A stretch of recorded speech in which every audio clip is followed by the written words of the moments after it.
All right, I'm ready whenever you are, my man. Roger that.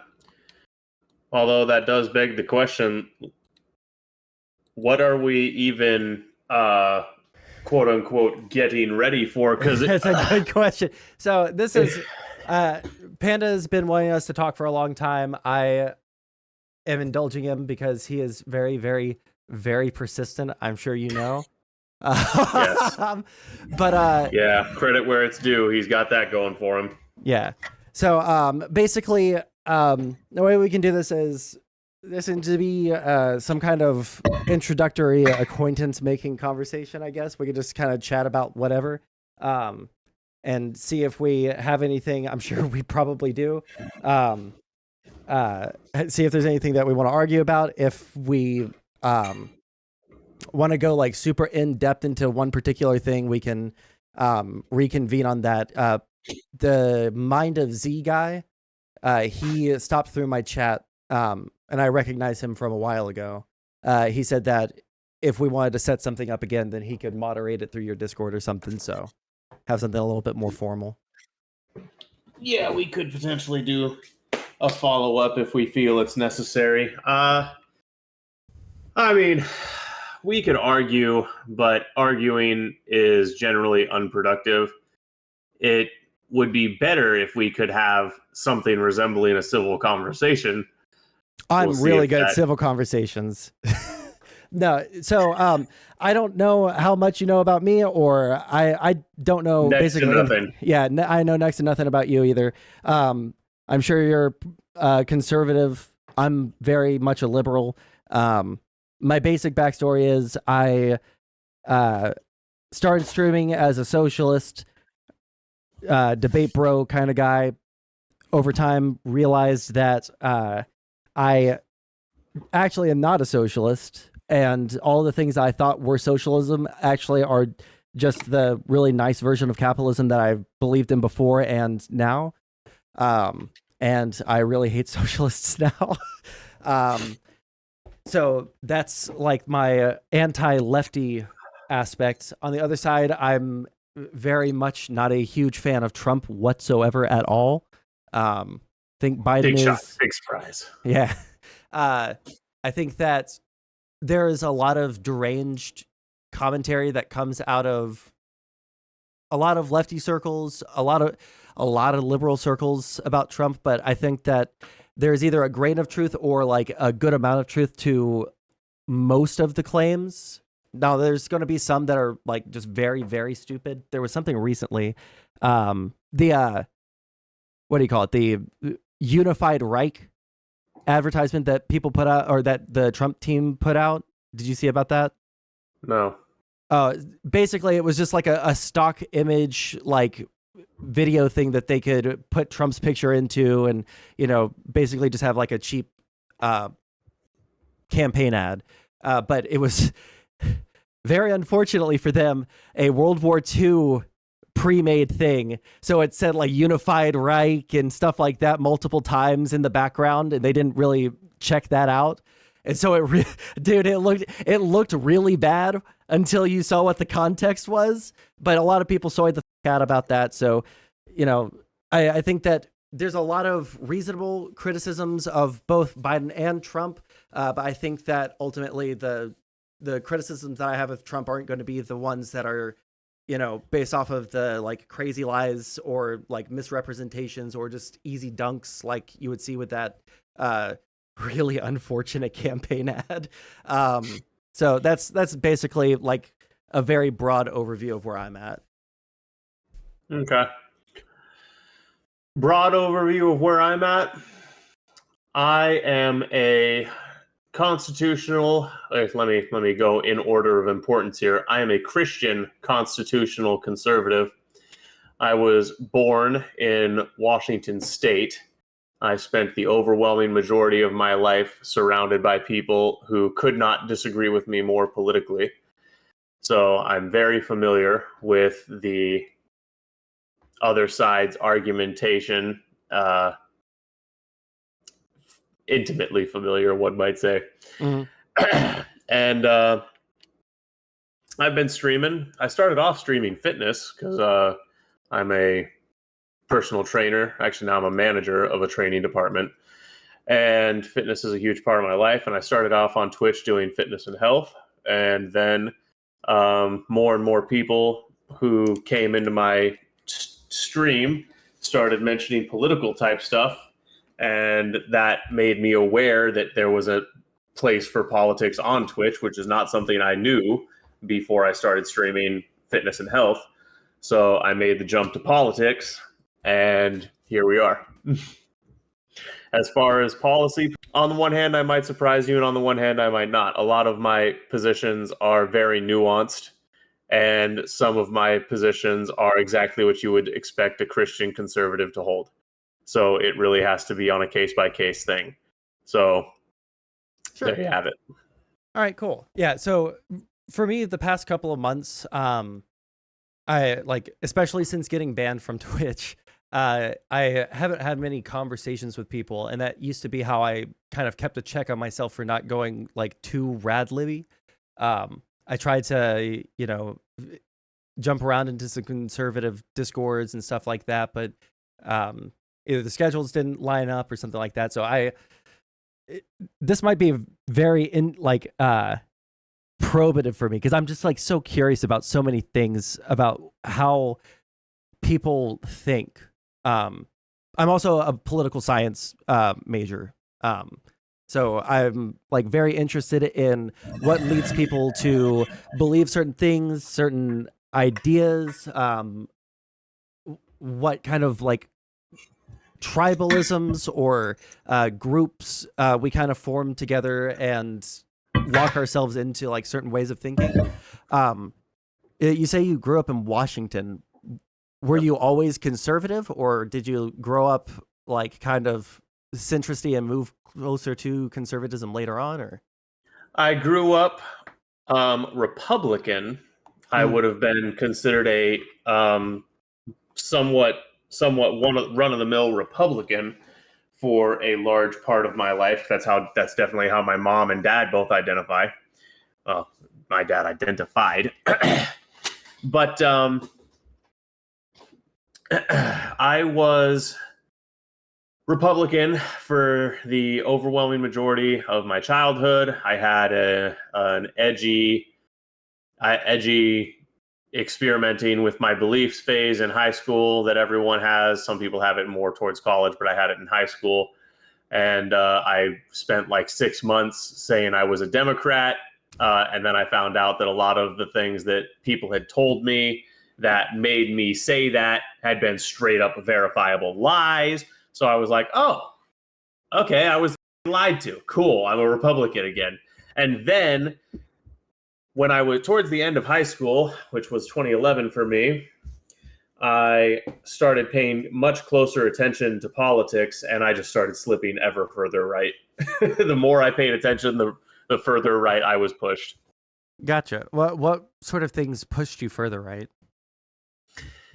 Government corruption, sociological movements coming from the left, societal decay. Take your pick. What I mean, I can understand the perception of like even the perception of governmental corruption is enough to move someone over. So I'm not like super surprised about that. I mean, that's kind of what pushed me into the opposite direction, into socialism. I was a huge Bernie bro, dude. Huge Bernie bro. And when he didn't win the nomination in 2016, bro, I was livid. When he didn't win it in 2020, I was livid. But I was livid because he should have. His party cheated him. In some ways, yes, and in some ways, no. I've kind of been lib-pilled a little bit on that. I think it's a little bit ridiculous how our the party infrastructure is, because that's what ultimately did it. It wasn't so much like a concerted effort so much as it was kind of stacked against him in the first place. Just the way that the like DCCC works, and the same thing could have happened to Trump. but he had way more overwhelming I'm support. not so sure I agree with that. The existence of super delegates, just as one example, is like one of the single most undemocratic things currently existing in the American political system. And we all know that Hillary has her thumb on certain elements inside of the Democrat Party. And the reason she got the nomination is because it was her turn. So I would agree with you. This is the only thing. Like the super delegates, we're gonna go for Hillary, right? Some people thought it was her turn. Some people thought that she genuinely had a better chance to beat Trump. The super delegates were gonna go to Hillary.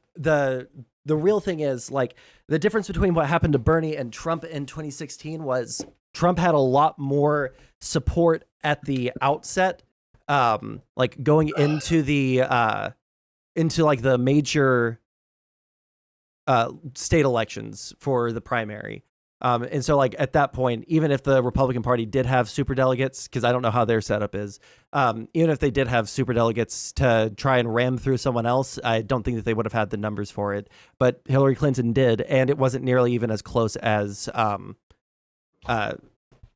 it could have been, right? Like, if Bernie had gotten, 70% of the like delegates from the states at that point, it probably wouldn't have mattered if the super delegates went for Hillary, because it wouldn't have changed the result. But that's neither here nor there. Like I understand, like, even the perception of government like influence or corruption can push someone, but when you say societal decay, what do you mean? Oh, many of the things that I'm sure you, being a liberal, would think are neutral to positive. Uh, the decay of art, the decay of family values, the complete destruction of the nuclear family, the complete abandonment of social standards around public conduct. Uh, Again, take your pick. I mean, look at where we were in the 50s, and now look at where we are now, across every social metric, whether it's grades in school, drug use, domestic violence, divorce, violent crime. Literally everything is worse.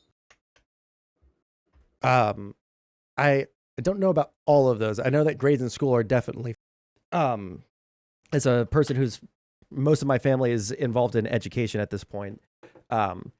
Like, yeah, schooling system right now, especially in Texas, especially in Houston, the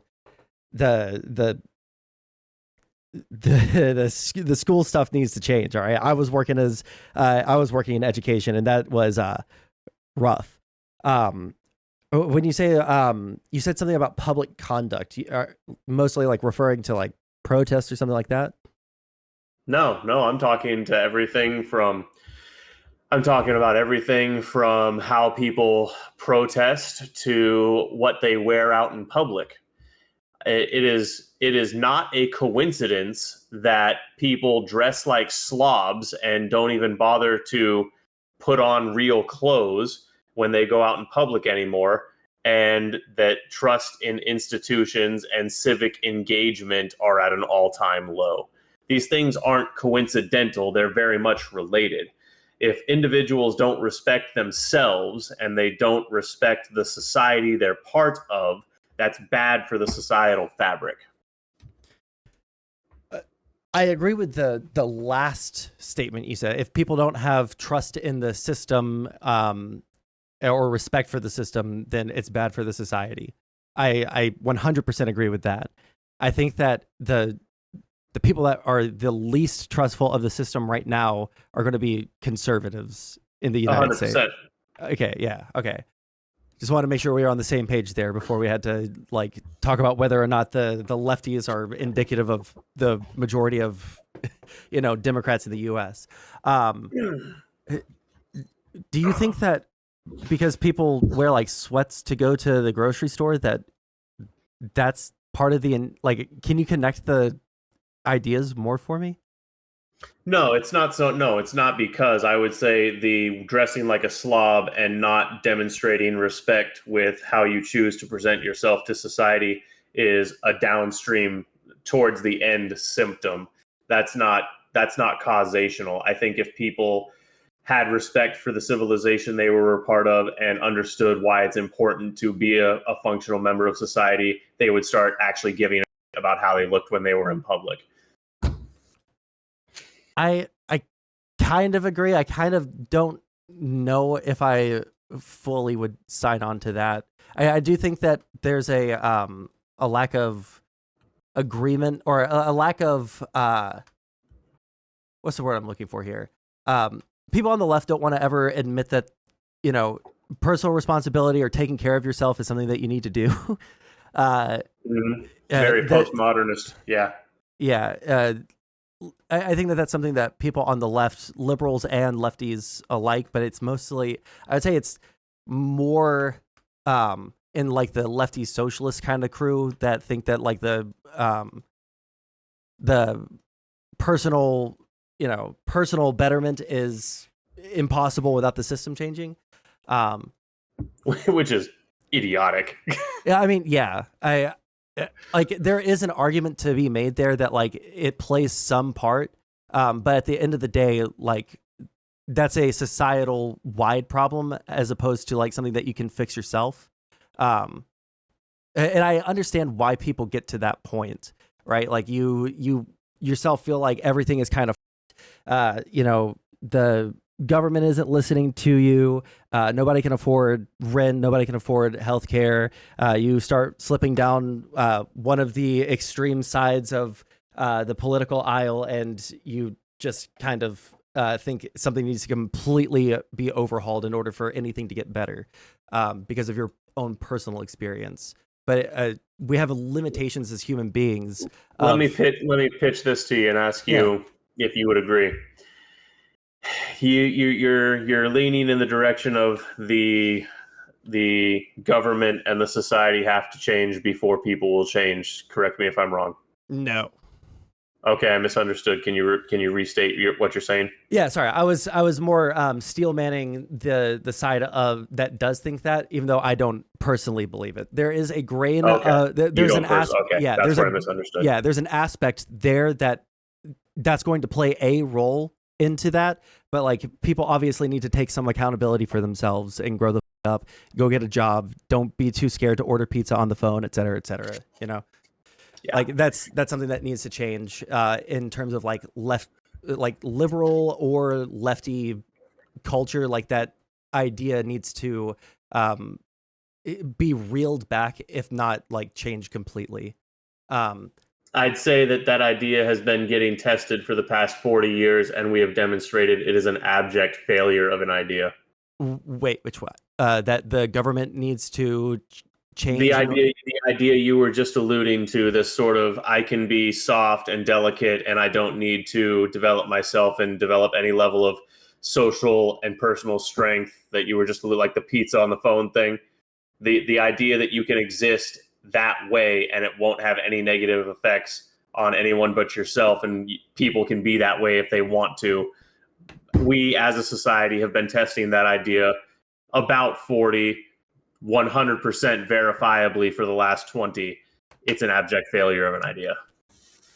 I don't know about like testing. I don't know what you mean by testing. I don't think that was like a deliberate idea. Like we're going to try out like telling kids this and then like we'll see what happens. I think that as a society, especially like we're the United States, we don't really have that many problems here at home that are, going to directly affect each individual's lives, right? Like if you live in Iraq, if you live in, Afghanistan, you have a lot to worry about before, oh no, I'm really worried about calling people on the phone. But like here at home, you don't have a lot of those external pressures that are way bigger problems than that, right? So like you don't think the feminization of society was deliberate? The feminization of society depends on what you mean by that. The softening of society. So a lot of the things you're describing, going back to the Pete's on the phone example, a lot of those types of issues that we're now seeing manifest at a societal level that start, it's starting with individuals and percolating up to a societal level. This is coming from the hyper feminization of our collective psyche at a societal level. Boys are told they're not allowed to compete with each other and act masculine. They're told that their male instincts are naturally predatory and evil. This leads to either a rebellious streak, which turns them into criminals, or it leads to a deliberate suppression of male instinct, which has the long-term effect of feminizing the society overall. And when you say you don't think we've been testing that, quote unquote, because it seems like you don't think it was deliberate, I would disagree. The psychology field pushed soft parenting, which we now know from clinical data and research is not as effective as authoritative parenting, which is more masculine. We know that declining academic standards has contributed to the poor academic status of the American student. We know that the destruction of the nuclear family has led to a exponential explosion of single mothers. And we know that mothers who are forced to raise their children alone, their kids have significantly worse outcomes across every metric that matters: academic performance, drug use, criminality, yada, yada, yada. I mean, down the line, society has been getting more and more feminized and has been more and more forced under the supervision of female, especially in regards to the rearing of the next generation, the increase in single mother households. And here we are. Society has declined across every metric that I can think of. So,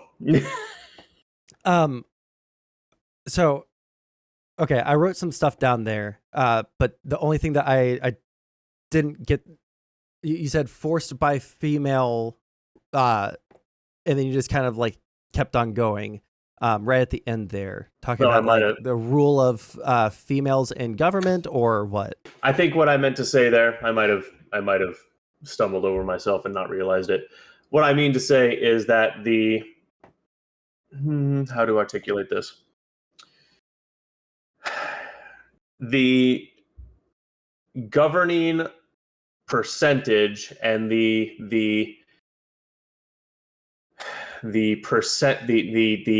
alignment, the balance between masculine and feminine construction of the social psyche has continued to veer feminine progressively over the last 40 years. And that's at every observable level: social, governmental, etc. Okay. So I don't know if I would ascribe it to femininity. Because that seems like an overly... It seems like an awfully specific thing that I think has way too much going on for it to be ascribed to one thing. Like declining academic standards, soft parenting, destruction of the nuclear family. I don't know what all of these things have to do with femininity, because I don't know about you, but like I don't think that soft parenting is necessarily a feminine thing. Oh, it verifiably is.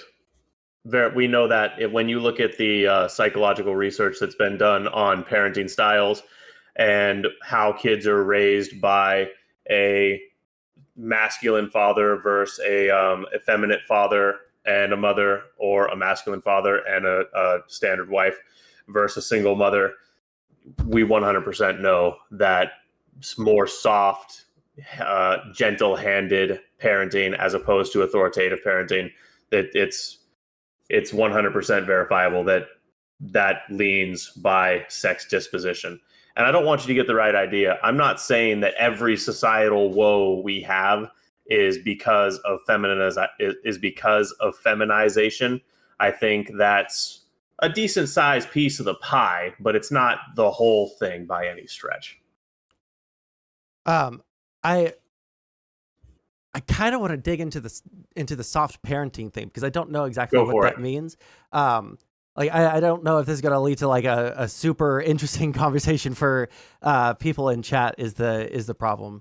The kind of the problem that I've been having recently is I've just been way more interested by like the ideas that other people have rather than hyper fixating on the debate aspect of stuff. I guess I just don't. I haven't worked out that my debate muscles in a long time. They've atrophied.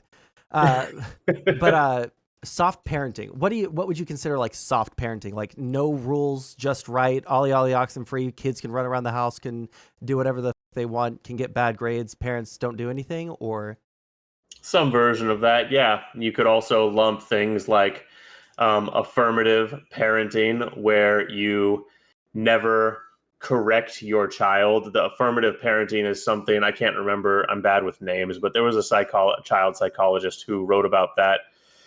I think the book was 90s, early 2000s, and she wrote about how if you endlessly affirm your child, they'll be perfect. They'll grow up to be absolutely the most stellar human being. That was the thesis of her work. And yeah, that's not true at all. yeah. I It's mean, I wouldn't agree with verifiably that. false. Yeah, Um, no. but I also like even from my experience working at multiple schools. I'm not seeing that so much. I think like not so much soft parenting.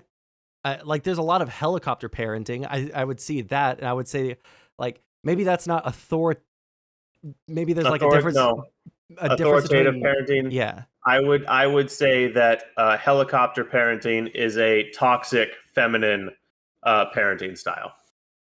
Okay. So difference between like authoritarian parenting versus authoritative.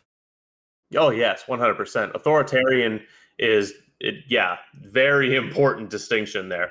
Authoritarian is micromanaging your children and not allowing them to have any level of independence or sovereignty, and expecting them to be perfect little automatons that adhere to your every whim. That's authoritarian parenting, and the parents in those situations are tyrants, and their kids understandably grow up to be pretty messed up a lot of the time. Whereas authoritative parenting, the child has a set of rules, they are consistent, clear, and understandable, and they are fairly enforced. And as long as the child exists within that rule set, the child is allowed to develop and progress themselves in whatever manner they see fit. And those two things could not be more different. Yeah, yeah. Yeah, I guess like I just like from my experience like working in education, my parents being what do you call them? The like school counselors and talking about that sort of stuff and just curiosity looking stuff up. I guess I don't really see this like soft parenting being like a like super widespread like big societal issue. I would say that like if you're just like endlessly affirming your kid every single day and you never reprimand them, you never put your foot down and like I'm the father, I'm the mother, and like you're not doing this thing, like yeah, I can see how that would lead to people being kind of kids growing up and then probably not having any discipline going into their adult life. But I don't know if that's something that I would put as a like major issue. But maybe there's just like stuff that I've not been exposed to. I don't Yeah. know. I don't know why you would not see it as a major issue. Would you? Okay, so let me ask you a few leading questions here. Would you argue that crime across the board has been increasing for the past decade at least? Definitely, I would say probably the last 20 years, and not just proportionally with population, but disproportionate to population. I'm pretty sure the stats go against that. I mean, I can look up here. Well, it depends on Are we it talking depends about like on which violent type of crime, crime. or are we talking It about just depends like on all which type crime? of crime. All crime is what I'm talking about. So yeah, if you cherry pick the data you can make it go one way or the other. But I believe, if I remember correctly, I was looking at all crime for this particular bit. But let's say I'm wrong, because I could be wrong. I'm not infallible. It's undeniable that there has been a breakdown in social fabric. Okay, would we agree with that? I'm sorry, say that last one again. Would you agree that there has been a breakdown in social fabric? To a certain degree, yeah. I don't think that anyone could argue against that. Okay. So, do you think it is indicative of a country full of people who are capable of obeying rules and understand that they have to cooperate with others to a certain extent and are capable of conducting themselves in a well-adjusted and reasonable manner? In a country where most of the people are like that, do you think the societal fabric just starts breaking down out of nowhere? Given the premises that you laid out, no, but I also don't think that we've gotten to a point where there's so many people that can't work together or interact with each other and produce something more. Oh, I would strongly disagree with that. So yeah, we apparently have very differing views of the current sociological state of the country. So I like all like so my one second. So the beginning of me streaming, the overwhelming majority of the conversations had to do around like crime rates. Back at that time, I was arguing against like actual like neo-Nazis like that. And so I'm like familiar with like the broad strokes of crime rates. And like first thing when you Google crime in the US over time, Pew Research and I mean I can link you the page I'm looking at, but violent crimes per 100,000 people went from 747 to 380 from 93 to 22. Violent victimizations per 1,000 people went from 79.8 to 23.5. Property crimes per 100,000 went from 4.7K to less than 2,000. Property victimizations per 100,000 or per 1,000 households went from 351 to 101. Like it's just like I might have been thinking of more localized data and not a countrywide picture. And it's also possible I'm just remembering the wrong thing. I can give you, yeah, I mean, I can give you like this. There are like different areas of the country where crime has had spikes and dips over the past like 10 years. New York, San Francisco, definitely two of those places. But even then, like compared to where we were, like even pre-Trump, the rates have just like consistently gone down outside of 2020. And we can look at other factors for why 2020 was like more or like post 2020, like after people got out of lockdown and stuff. Like we can look at other factors that would push people to engage in more either violent crime or property crime or anything like that. Well, the crime stats are immaterial. It was something I was using to illustrate a point, but it's not a critical piece of evidence to my point. So we can chuck that to the side. The point I'm making is that I see a breakdown in social fabric. And even if the crime isn't as bad as I thought it was across the board, there's still plenty of other things that to me are evidentiary of the breakdown in the social fabric. The death of art, not least among them, the extreme issues with echo chambers on both sides of the political aisle, etc. So like I'll agree with you in terms of like political polarization and the breakdown of our ability to engage with each other in any kind of like reasonable conversation. That is absolutely broken down. I think that the biggest factor for that has been the internet. The way that we're able to certainly been a contributing factor. Yeah, I would say that it's probably the biggest factor, and I've been moved more and more to that position over the past couple of months. Like we're able to silo ourselves off and only engage with things that we agree with so easily online as opposed to like in real life. Like you said you grew up in Washington. You had a whole bunch of people that you grew up around that super disagreed with you. I'm a liberal that lives in like deep South. I was born in deep South Arkansas, and then I moved to Texas. All right. The overwhelming majority of people that I've known have been conservative. All right. Even like hard line, super big Trump conservative. So it's been hard for me to exist in an echo chamber in real life. But I will say that the time in my life that I was in an echo chamber was, late 2019 through 2020 into 2021, right? I had to be inside. There wasn't much going on outside in the real world. And so I was just in these online communities, started falling down the socialist rabbit hole. So like, yeah, I would say that like the internet is a big issue with social fabric. I don't know exactly what I'm pretty sure we probably severely disagree on what needs to happen in terms of that. But yeah, I don't think that like by and large the polarization has gotten to a point where we are having like a total breakdown of society, or that we're in danger of having a total breakdown of society or anything like that.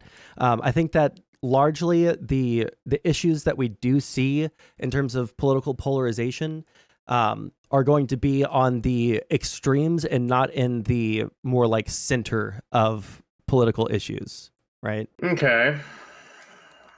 Can you repeat that last thought for me so I can hear it one more time? Yeah. So basically, what I'm saying is the idea that political polarization has gotten like so bad that like we can't engage with each other isn't possible. I don't think that that's true. I think that the majority of that feeling comes from online issues.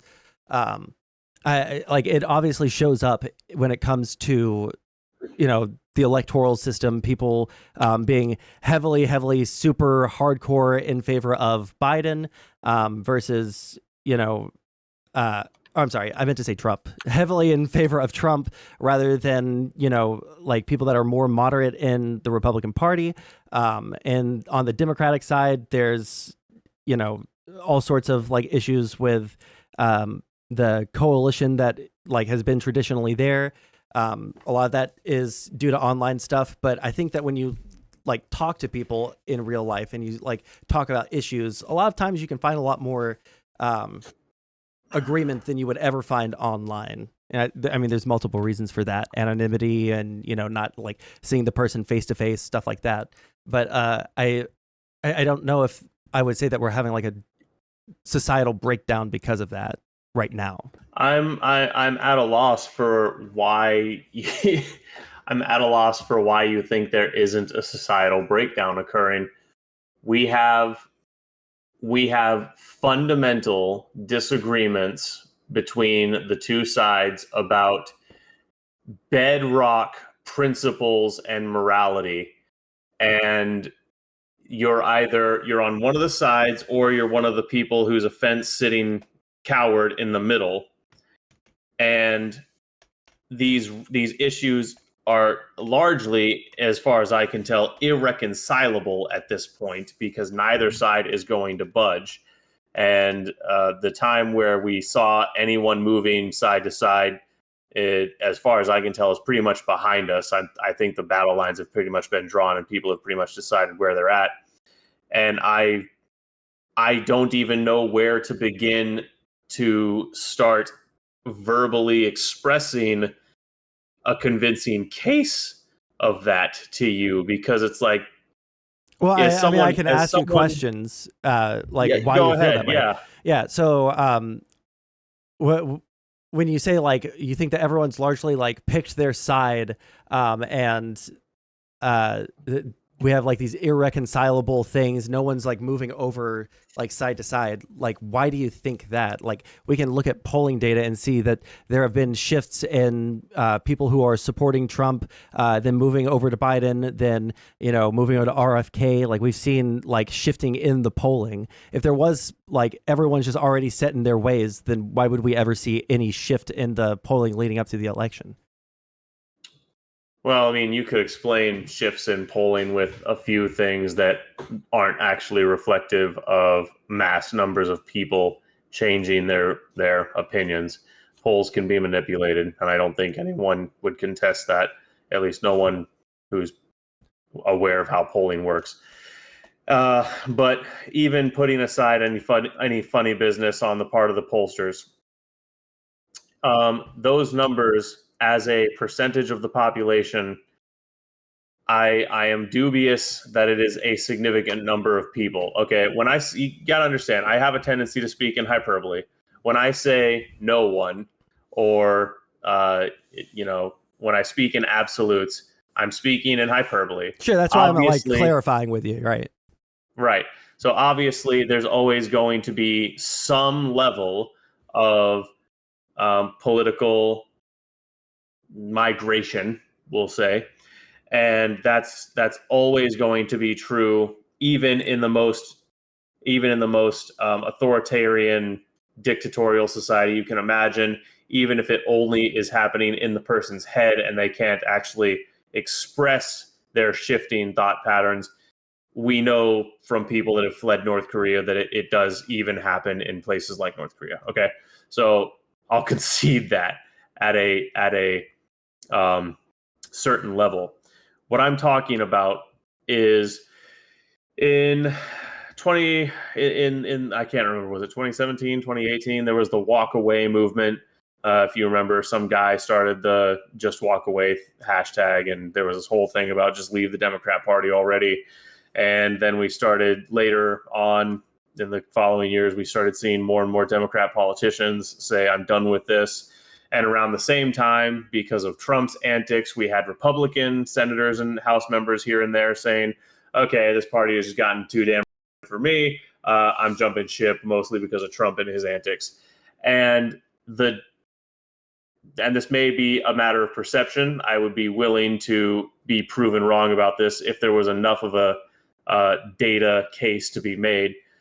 But it certainly seems to me that narratively and cultural perception wise, is that people are done moving side to side, and that people are pretty much where they're going to be. And that seems to me to be the overwhelming. That's the narrative that is frothing at the top of the political conversation. Does that make sense? I understand the words that you're saying. I just it's just like we have a fundamental disagreement on the fact of the matter. Like when we I would point towards 2020 and the different states that moved over to Biden versus where they voted for Trump in 2016, right? I would look at I'm not going to disagree that polls can be manipulated, right? Like, I'm a political science major. I know how they can be manipulated. It's literally what I'm studying, right? You can ask questions in certain ways, right? Like, if you ask people, like, should everyone in the United States have access to free or affordable healthcare, you're going to get like 80% of people in the United States say yes. And then, like, the more granular you get with that, right? Like, do you think that we should have a government program that insures every single person that doesn't have private insurance? It probably drops down to like 70%. And then, should the government be the only provider of health insurance? It drops down to like 35%, right? So like, there's definitely ways that you can ask the same kind of question and get much different results. When it comes to like the presidential polling that's going on right now, I don't think that is manipulated. I don't think that any of the pollsters really have much of a reason to fake those results. Like, if anything, the results would be faked in the opposite direction than they are right now, or have been for the past couple of months, or since the Republican primary began, right? Like, Trump's had an advantage over Biden basically for the entirety of the 2024 election cycle, right? But like, if we're going to say that pollsters are going to lie and try and make Biden look good, why would they do that? So I don't think that the polls are being manipulated on the on the 2024 election. Unless you're going to say that the media is all biased on the side of Donald Trump, which I don't think that you would say. No, God, Right. no, I would not say that. Yeah, maybe they're not. Maybe they're not doing any monkey business with the presidential polls. I know sometimes they do. I mean, I don't think you just. I mean, like there you are just definitely alluded polling to. errors, right? Like there was. Oh no, I'm not talking about errors. I'm talking about deliberate. I'm talking about deliberate misrepresentation in polling data. Not. Sorry, I'm stumbling. No, I do that Not too, but it's all good. misrepresentation of polling data. What I meant to say was deliberate construction of polling in such a way as to manipulate the outcome. And the reason I'm confident that that does happen, and you just alluded to it, would you disagree that legacy media overwhelmingly skews left? I would say they skew center left to left. I think that I would have agreed more with that even like 2 years ago. But when we look at, I know that people love to hate on CNN. Everyone loves to hate on CNN. They were rad libs, okay, to the point where I couldn't even stand watching them back in like 2020, or basically the entirety of Trump's presidency until like 2022. They got a new CEO, I think, at the end of 2021. And since then, they've been a lot more centristy. I would say like center left. MSNBC is, like, I hate to like use the Republican nickname like MSDNC, but Jesus Christ, I can't stand MSNBC. Fox News skews to the right. They're the biggest news company in the United States. But I would say, like, in terms of like newspapers and stuff, I would say, yeah, like center to like center left. Okay. And with the exception, obviously, of organizations that are, the entire organization is a pollster. That's all it does. A lot of polling is conducted by news organizations, correct? Yeah, of course. So why would they not do the polls in a way that favors an outcome that's good for them? Again, like I would like point towards, like, if you go to like 538 or Real Clear Politics, you can see like the discrete breakdown of all of the different polls that they take averages from, and all of these left-leaning news sources are still saying, Trump is in the lead, like nationally, or like even in like individual states, they'll like still be like relatively like very close together. There are like a couple of outliers that I would ignore. Like there was one that said that Donald Trump it might have been in either Wisconsin or something like that. But, oh no, it was in Nevada. Like they said that Trump had a 15-point advantage, and that would be absolutely buck wild for a state that's been kind of like right on the edge of voting Democrat or Republican for the past 20 years. So I don't think that like looking at the outliers is something you want to do, but looking at the averages of stuff and looking how close all of these different news organizations are to each other in terms of polling, yeah, I would say that they don't really have much of an incentive to lie. If they do, then they're just going to get called out on it by another news company. That's kind of the whole like check and balance that news companies have on each other. If they get to call out someone else for doing a provable lie, they're absolutely going to do it because they have an incentive to do that, right? And they have an incentive not to like blatantly lie, because then they're going to get called out of that and lose subscribers, just like on YouTube. There's like three things I want to address there. Sure. Okay, first of all, I'm going to start with the most recent one first, and maybe I'll get to the others, and maybe we won't. Sure. Well, if you lay them all out really quick, I can write them down and we can go point by point. Yeah, I prefer to do things more organically. Gotcha. First of all, are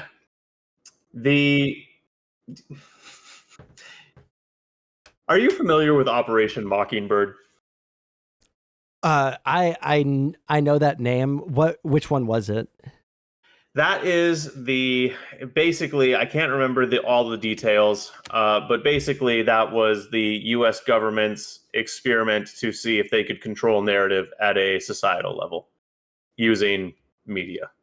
Yeah, that was like the 50s, 60s, or 70s or something, right? Or was that more recent? Yeah. No, back around that time frame. Yeah, I can't remember again. Details. I don't have a good mind for details. I remember No, a that's fine. narrative. Okay, now you take that, hold that reality that exists in your mind. Have you ever seen these collages where it is literally hundreds of different news anchors and news organizations, and they are saying verbatim the exact same thing? Have you ever seen one of those collages? Yeah. So now that you have proof that the government has used media manipulation to control narrative, and they've deliberately experimented in that vein, and we've seen proof it taken in real time from our own society in living memory that that is happening. Why would you think that news organizations are actually trying to compete with each other and debunk each other and find when the other one is lying? It's abundantly apparent to me that the overwhelming majority of legacy media organizations are controlled by the government to some extent. Um, I I feel like to some extent is doing a lot of legwork there. So this is the response that I would give to that. I think that a lot of the stuff that we did during the Cold War was absolutely buck wild. I mean, there's the weird experiments that we did with LSD on people. We had injecting syphilis into people at some point. We did all sorts of in the early 20th century through the end of the Cold War. But there is and has been a very noticeable shift in both our foreign policy, our domestic policy, everything that we do in regards to that, rules around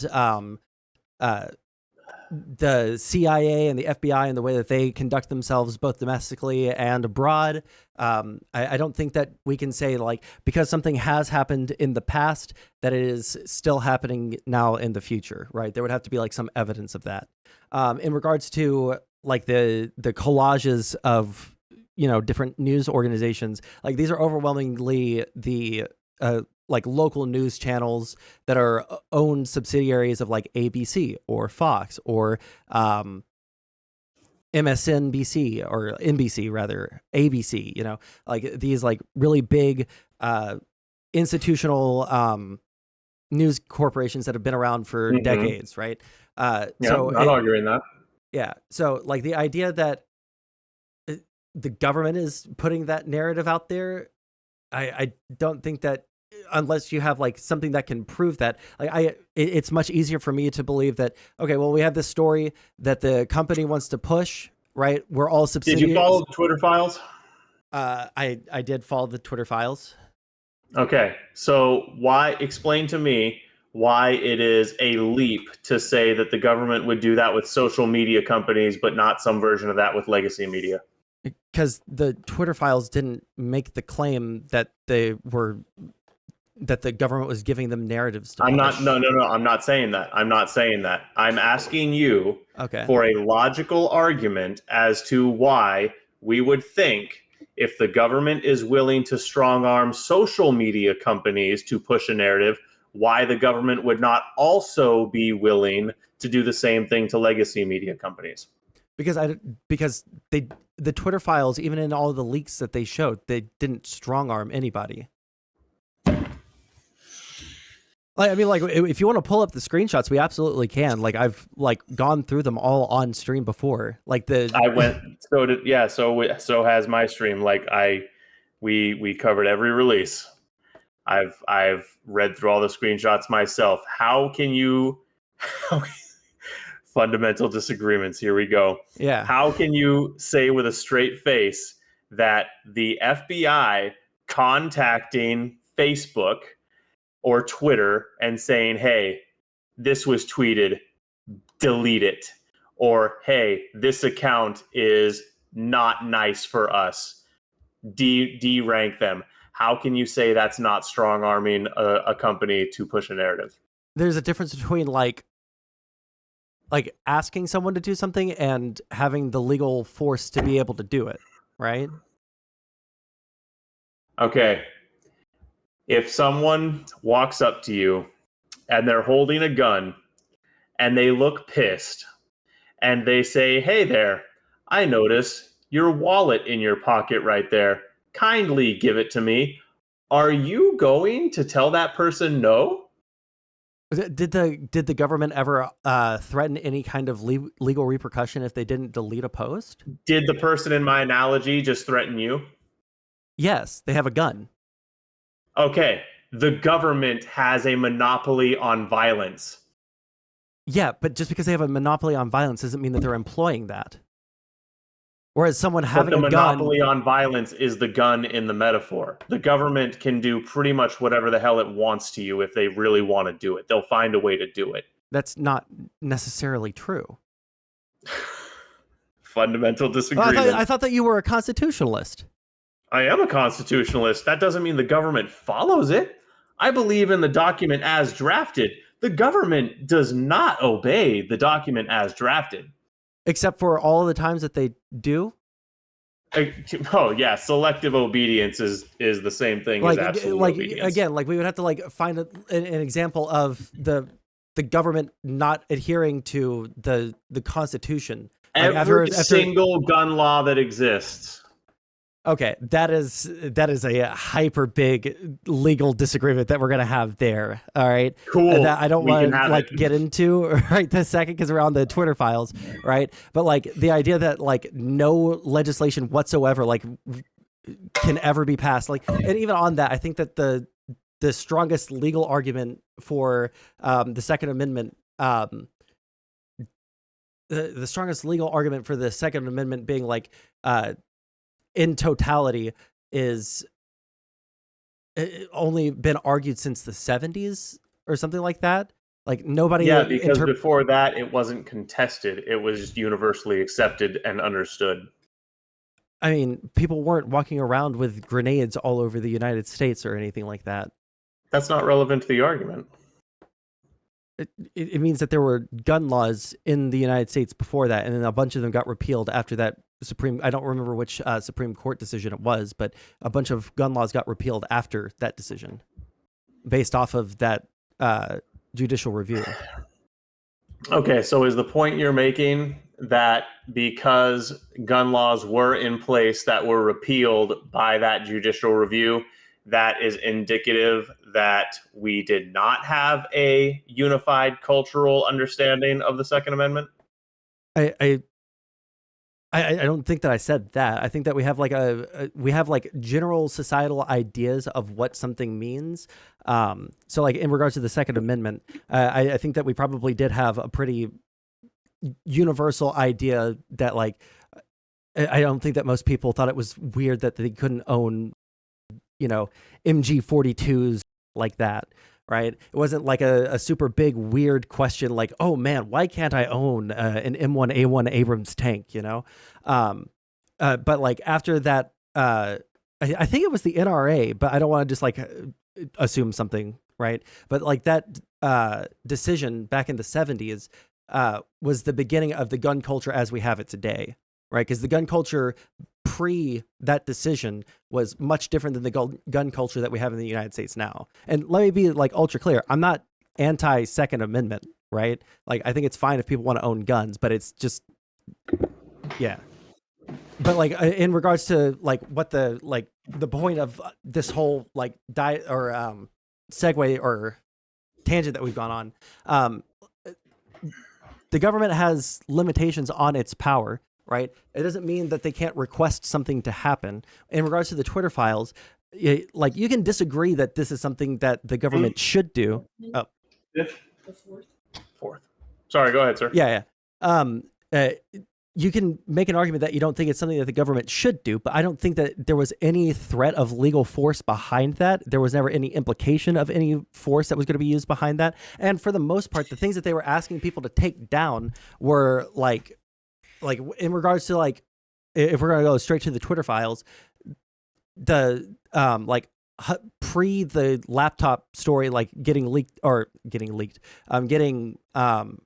story breaking on New York Post, there were pictures of Hunter Biden's cock going around, right?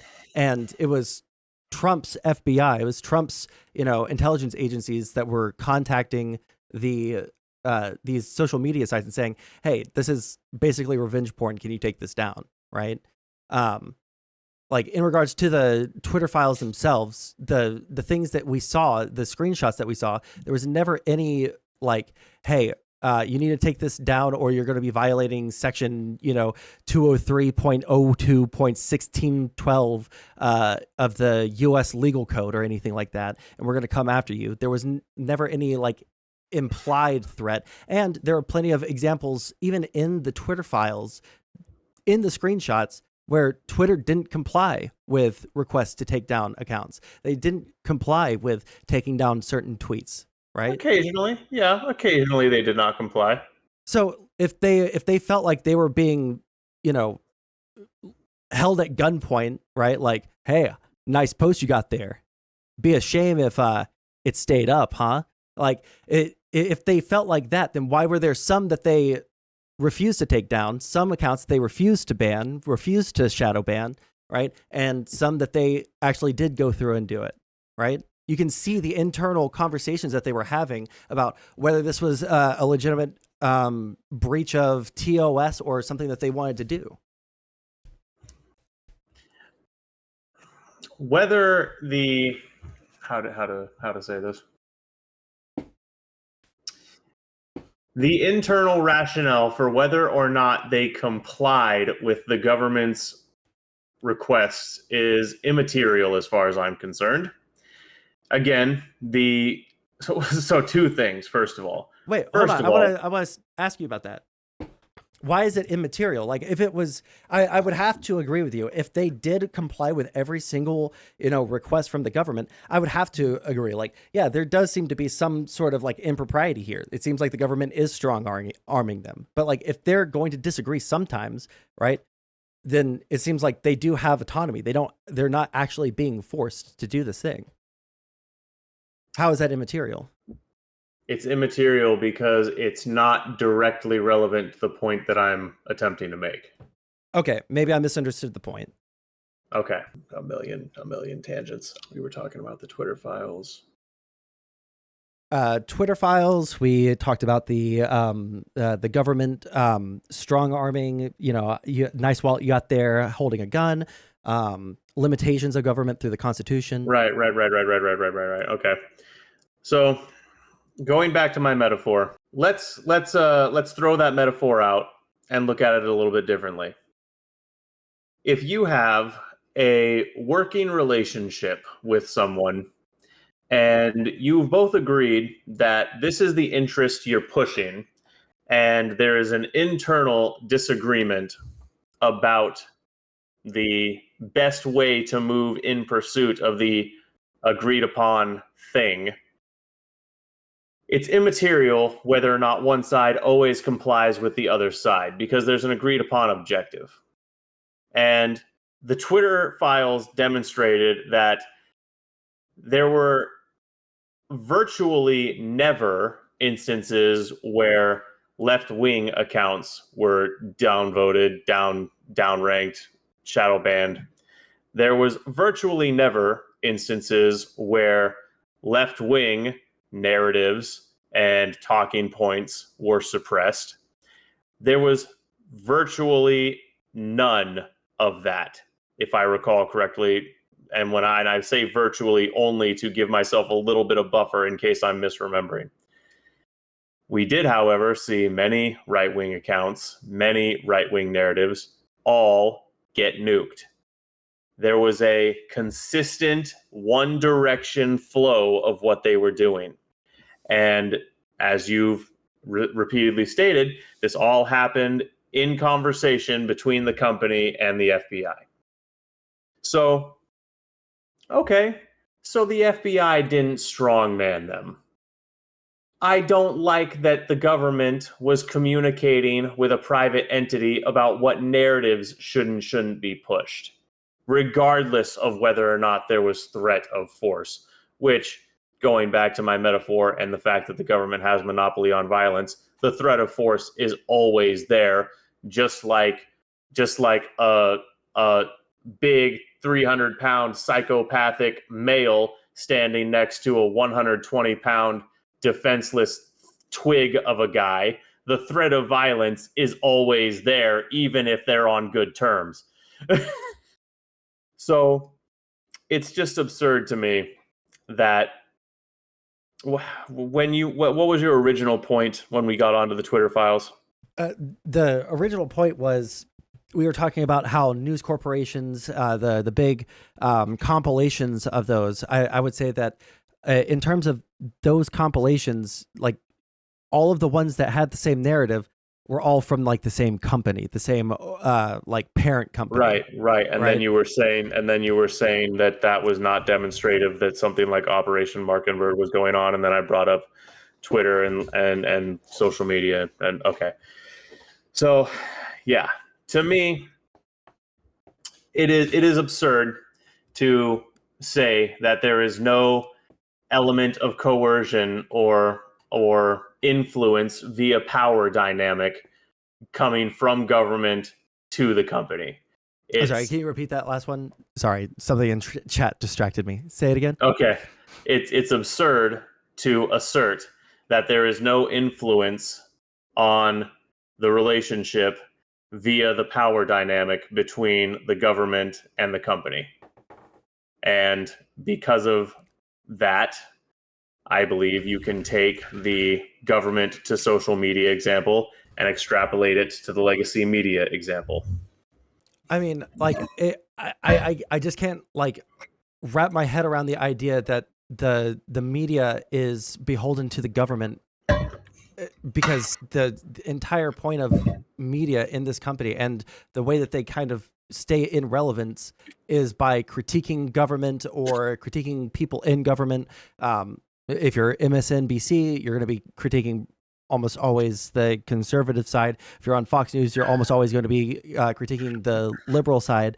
But like the idea that, you know, like Fox News could exist in an environment where Biden has total control over, you know, the Senate, the presidency, you know, have all of these apparatuses underneath him where he's telling people to spread a certain narrative, and there's all these counter narratives against him. Same thing with Trump. Like during his presidency, if he had all these different apparatus to go through and strong arm or implicitly strong arm all these media companies to stop spreading, you know, bullshit talking points against him, why weren't those used during his presidency? Like the idea that the government is trying to push us towards a certain narrative, like that flies in the face of the idea of polarization of society, right? If the government wanted to push a specific narrative, right, and was strong arming every company to make sure that only that narrative was being pushed,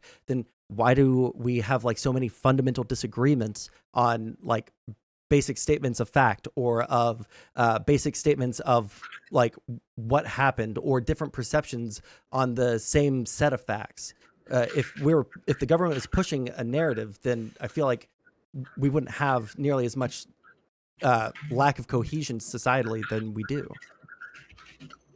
That's a logical non sequitur. Tell me how.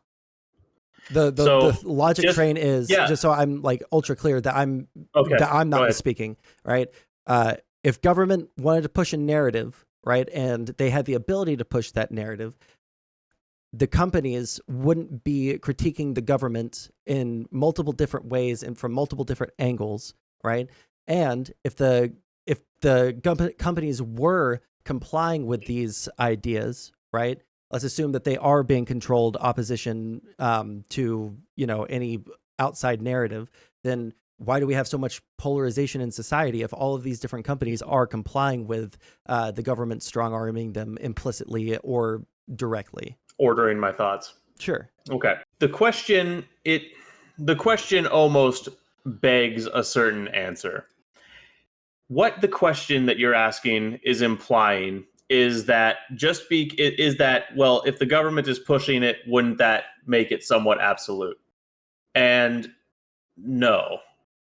First of all, we have to talk about intricate societal and cultural factors that will be converging and opposing in this entire information warfare that we're the informational war that we're talking about. Okay, just because the government is pushing a narrative, even if they have the ubiquitous help of every single media company, even if every single company was towing the exact same line, that does not mean that everyone in the country is going to believe it. And in fact, we know, because of the nature of humanity and the individual variances in disposition and psychological makeup, that some people, is usually the people labeled as conspiracy theorists and other people with highly disagreeable dispositions, they're going to assume the opposite of anything that the authoritative source says. So why is there so much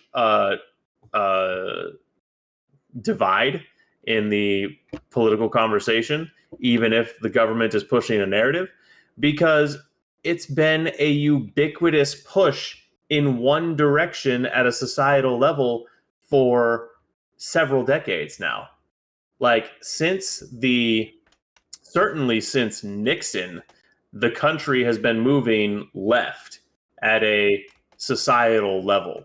Like, just the general social fabric has been veering left wing.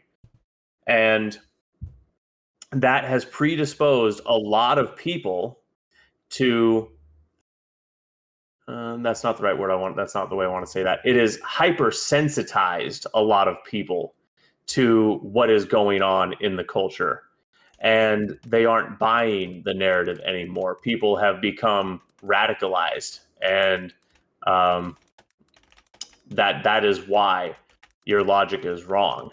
Because especially if all of the power structures push a unified narrative, that will inherently cause a segment to break off and call bullshit. So I don't think that I was making an argument that it would be like a universally held idea, right? I mean, we still do have the First Amendment. People are allowed to like speak their truth, right? And I support that. God bless America. We don't have hate speech laws. We don't have stupid laws about I don't think that we're ever going to have hate speech laws, but I hope you're right. Yeah, but the idea that we've had a ubiquitous shift societally to the left since Nixon is just like absolutely not true. There have been shifts to the left, shifts to the right. I mean, even multiple times since I've been alive, right? And I was born in 95, right? Like since Nixon, we had a massive shift to the left to Jimmy Carter, and then we had a massive shift to the right with Reagan. Then we had a massive, shift after Bush back to Bill Clinton. Well, I say massive. That one wasn't even massive because of Bill Clinton being, getting elected based off of his bipartisan, ideals, which pissed off a lot of Democrats. But like, I mean, like I can like spit it out super quick. Like after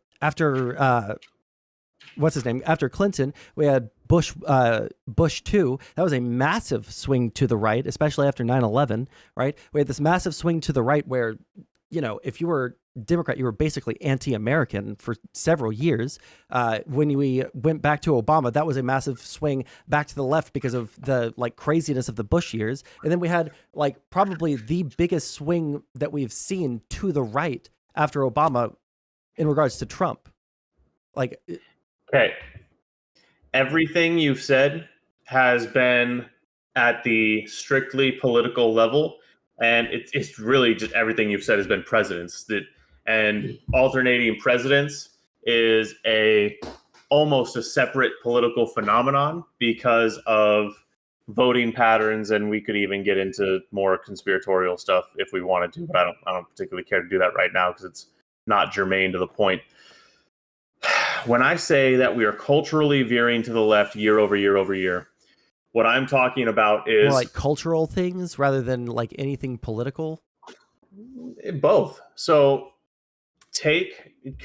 politics. It's often said, and I don't fully agree with this, but it is largely true. Politics is downstream of culture.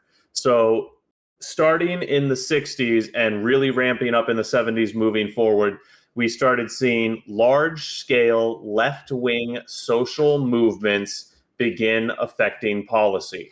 It started with things like the hippie movement, the sexual liberation that began happening in this country.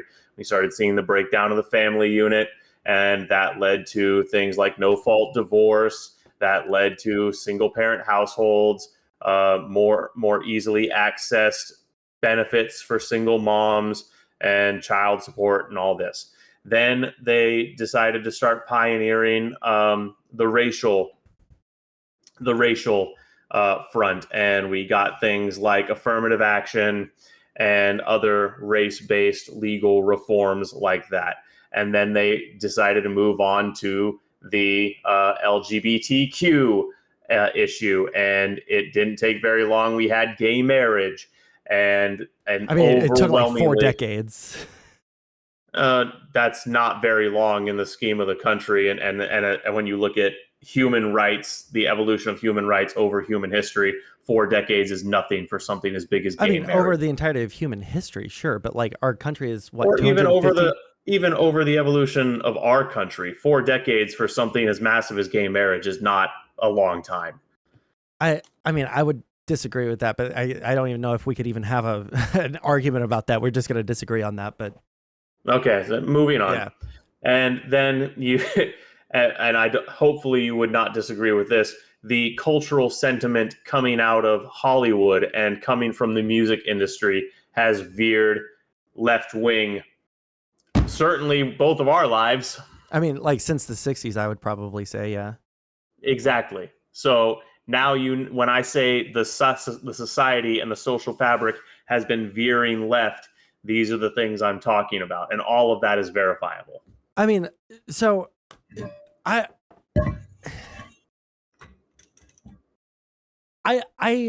guess like if you want to look at those things as like a left versus right, like cultural shift, I mean, to a certain degree they are, but like I think that as we progress as a country and as we progress as like a species, human beings, we get more technology, we get all sorts of new ways to communicate with each other. We're exposed to different groups of people. Like the more exposure that you have to a group of people that you're not a part of, the more warm you are towards that group of people, right? I mean, there's been psychological studies on this since before the Civil Rights Act was passed, right? I wish I could remember his name off the top of my head. I used to, but I mean, there was a study back in the, I think, late 70s, early 80s, where I'm familiar with the psychological research. You don't have to convince me. Yeah, but basically, like the more you are exposed to a certain group of people, the more warm you are towards them, the less you are like freaked out by them. So I think that like that's largely how we got so much progress on racism. Yeah. Yeah, and I mean the same thing happens with gay people, right? And this is like and this is why I got banned from Twitch.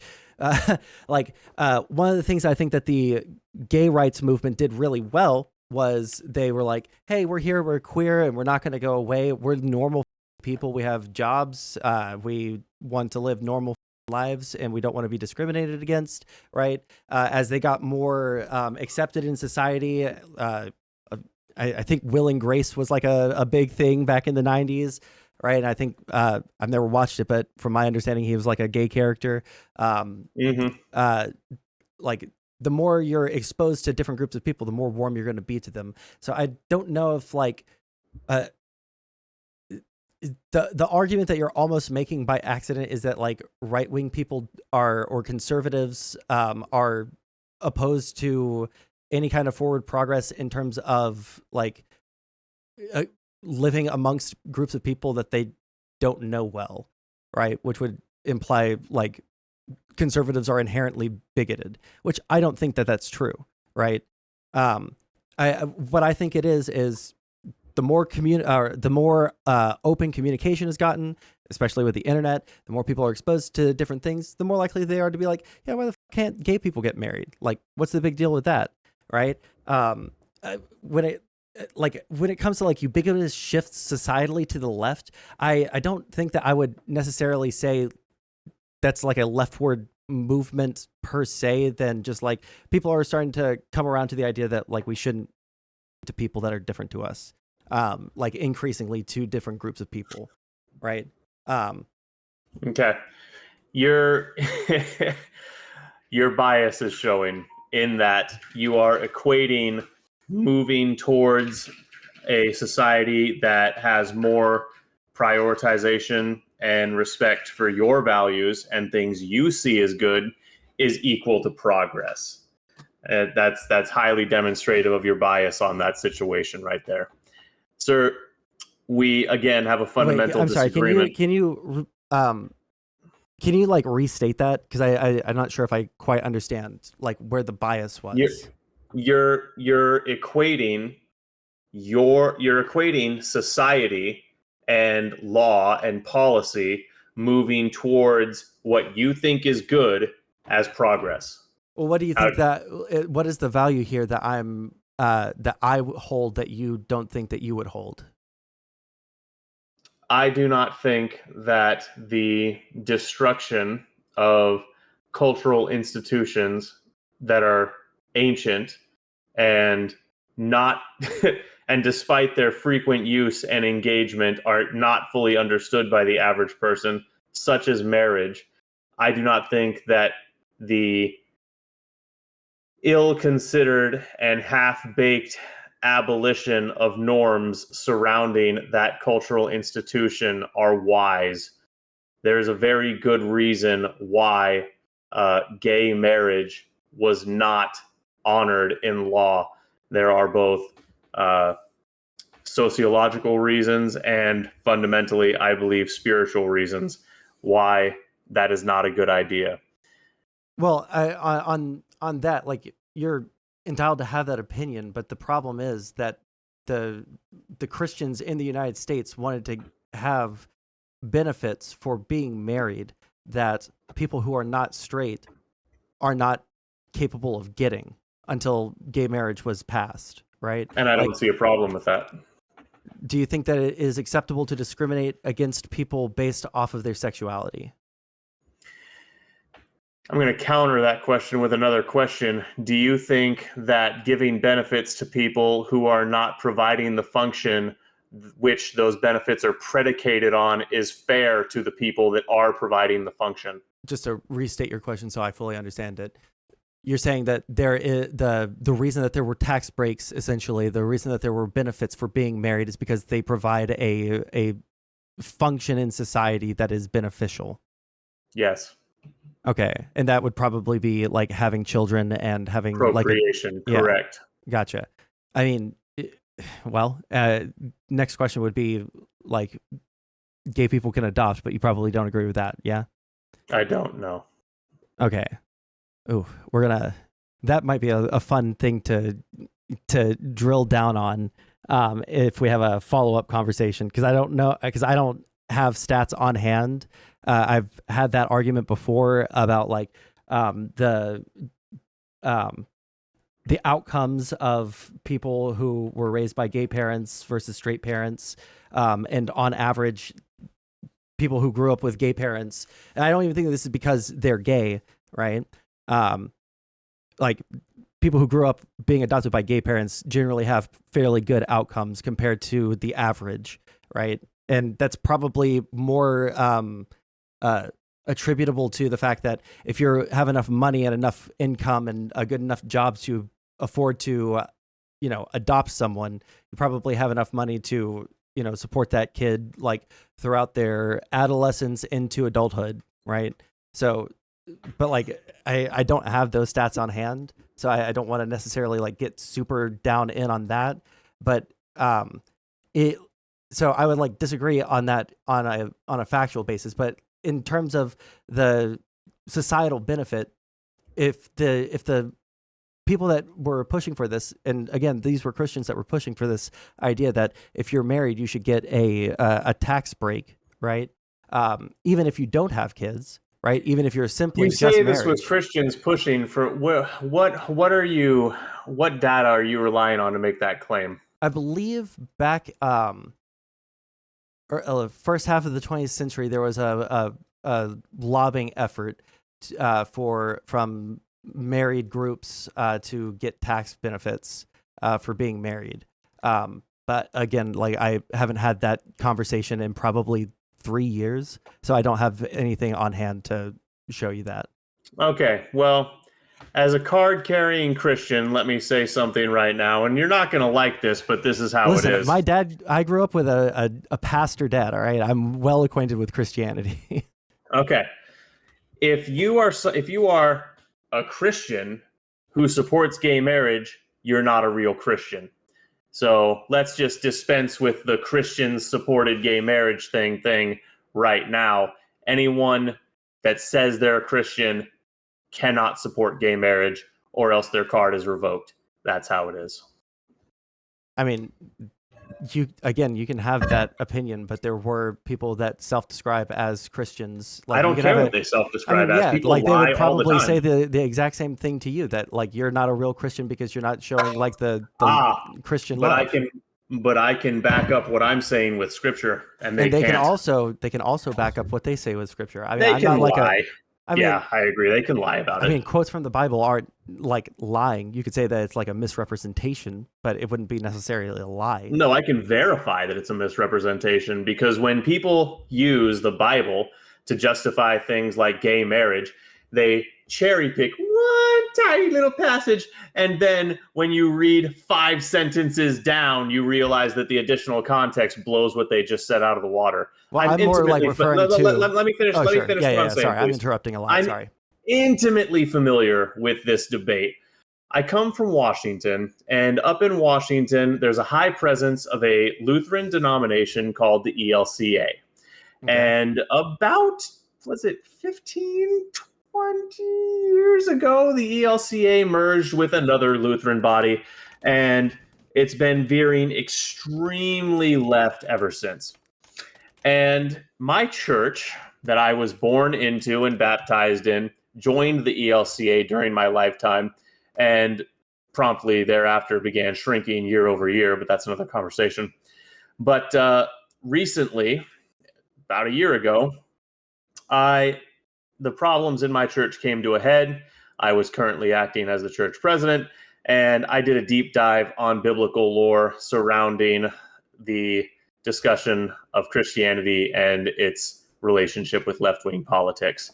I have deep dived the theology.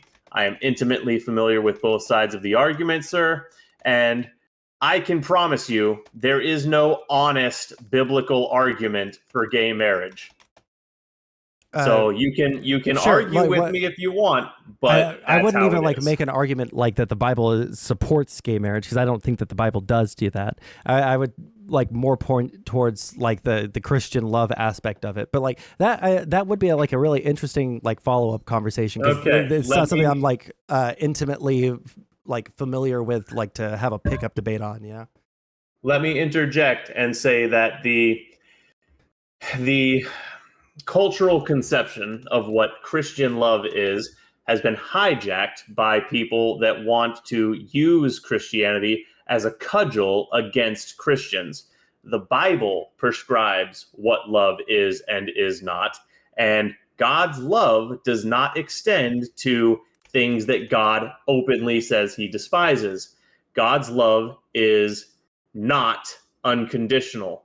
God loves individuals. He does not love sin. He can love a sinner. He does not love their sin. Yeah, and exactly. That's exactly what I would point towards, that would go against what you're saying. Like, yeah, you can dislike the sin, but you're supposed to still like show love and respect. The sin, why would he? So if he hates the sin, why would he bless a sinful union? Well, I don't think that the passage of the Supreme Court, Dobbs versus whatever, I don't think that mandates that a church has to, or that a pastor is forced to give a ceremony. I could be wrong. Oh, no, it doesn't. It doesn't. And right? But then we started seeing state level court battles where people I would started disagree trying to with force those. people. Yeah, at that point, I would probably disagree with it, but like I do think that. Okay, so at least you're somewhat reasonable. Okay. Yeah, I don't think that you can like force a pastor to marry two gay people, but like you also shouldn't be able to, if we're going to have this societal standard where if you're going to give people who are married advantage tax benefits, that someone who is not attracted to someone of the opposite sex, they've lived with another person their entire life, they're productive members of society, they have the ability to adopt children, even if you want to like make the argument that it's for procreation, which I don't think that that's what the argument was for. Maybe it was for raising kids, but procreation itself I don't think was part of the argument, right? Because like certainly I don't think that you would disagree with the idea that like two people that get married, a man and a woman, and the woman is infertile, maybe she had like some sort of mishap during a surgery and they had to do a hysterectomy, or maybe something like that, that those people shouldn't be able to get have the ability to adopt a child and still access those marital tax benefits. You are correct. Yeah, so like on that front, if it was never made into some sort of like legal binding union in the United States, right, that was federally benefited for having that status, but there's like an entire group of people that could never receive those benefits because of something that they like. Maybe you disagree with this, but like something that they can't control. Like the idea of that seems pretty, in my opinion, anti-American. Now, if you want to make the theological argument, that's totally fine. You can make that theological argument. I don't think that I would force any denomination, any church, any religion to go through and forcibly make them bless a marriage that they don't believe in, right? That's anti-First Amendment, right? But again, like when it comes to the tax advantage stuff, we can't benefit some people in society while not allowing other people in society those benefits for seemingly no reason. And it's not just like the tax benefits. I mean, there's also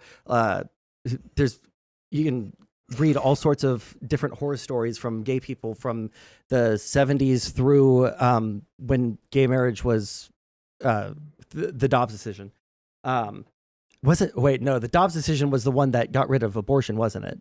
Am I losing my mind? Whichever one it was. Like where someone has been in a relationship with another person for 50 years, a stable relationship with one person for 50 years, lived together, right? But they weren't able to like share a bank account legally. They weren't able to have both of their names legally on a piece of property or something like that. And when the other person died at the end of their life, the other person was not entitled to have any of their stuff, right? Because they're just a roommate. So they okay. Here's my problem with that. There were always legal avenues around that. Power of attorney exists.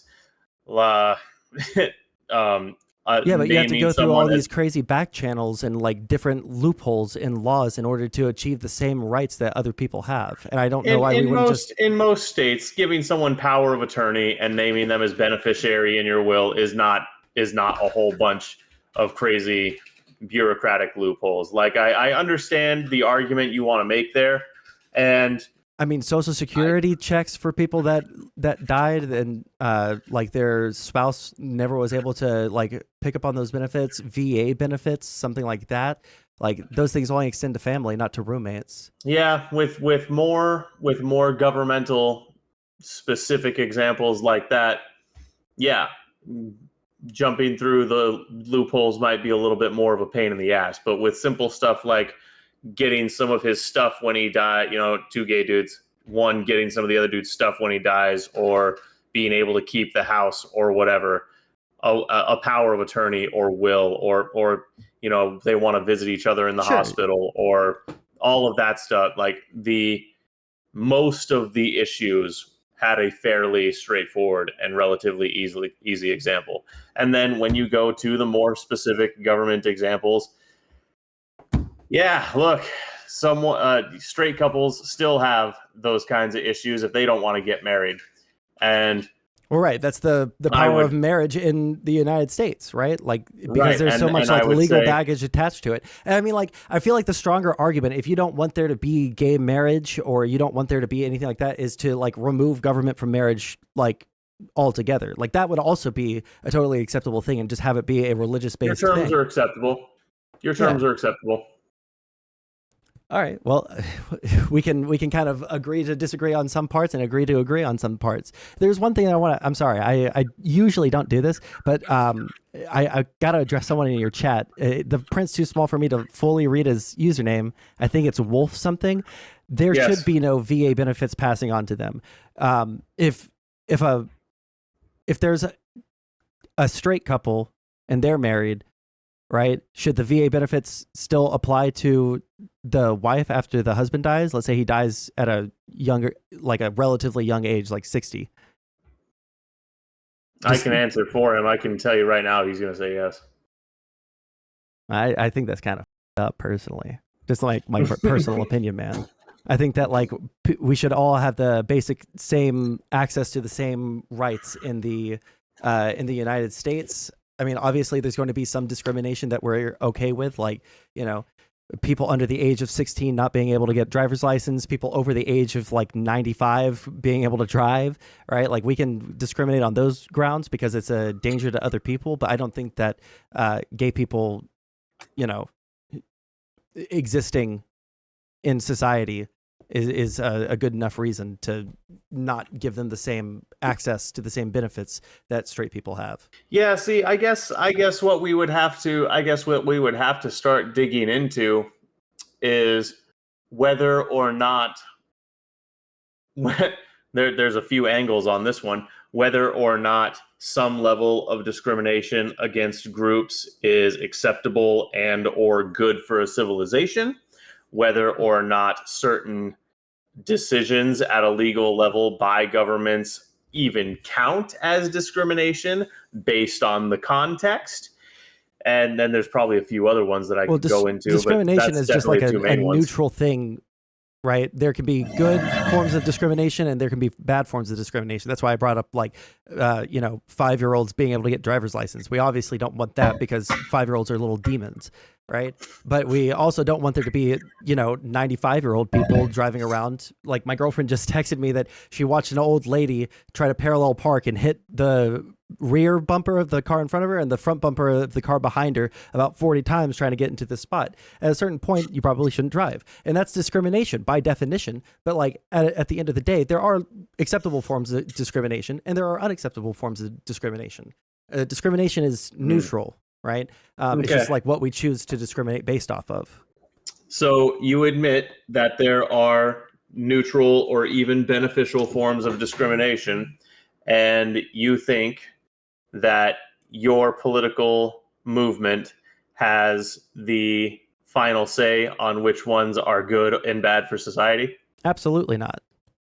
It has nothing to do with my political side. Okay, so then why are you convinced that granting homosexual marriage the same benefits as straight marriage is a beneficial form of policy and we should not be discriminating against them?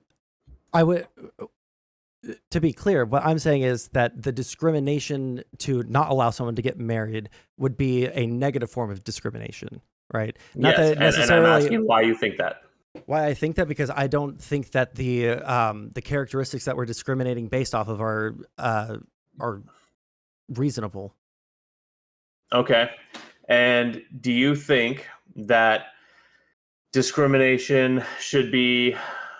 Do you think that the judging criteria for what good or bad discrimination is should be based entirely upon the a characteristic in and of itself, or should we look at the downstream effects of that characteristic on the society? Let me think about that one, because I had two thoughts immediately pop up in my head and they were contradictory. So you're asking me, even if even if it is detrimental to society, if there is a certain principle that I hold, should we still go through with removing that discrimination? That's what you're asking me? In essence, yes. I'm trying to think of an example that I could agree with you on. When it comes to like the characteristics that I would say we shouldn't discriminate based off of, it's going to be I hate using like the common buzzwords, like immutable characteristics, things that you can't change about yourself, right? Well, no, because I guess schizophrenia isn't something that you can change about yourself necessarily. No, you can, because you can absolutely keep that under control with medication. So no, I You think can that, keep it under control without medication, for the record.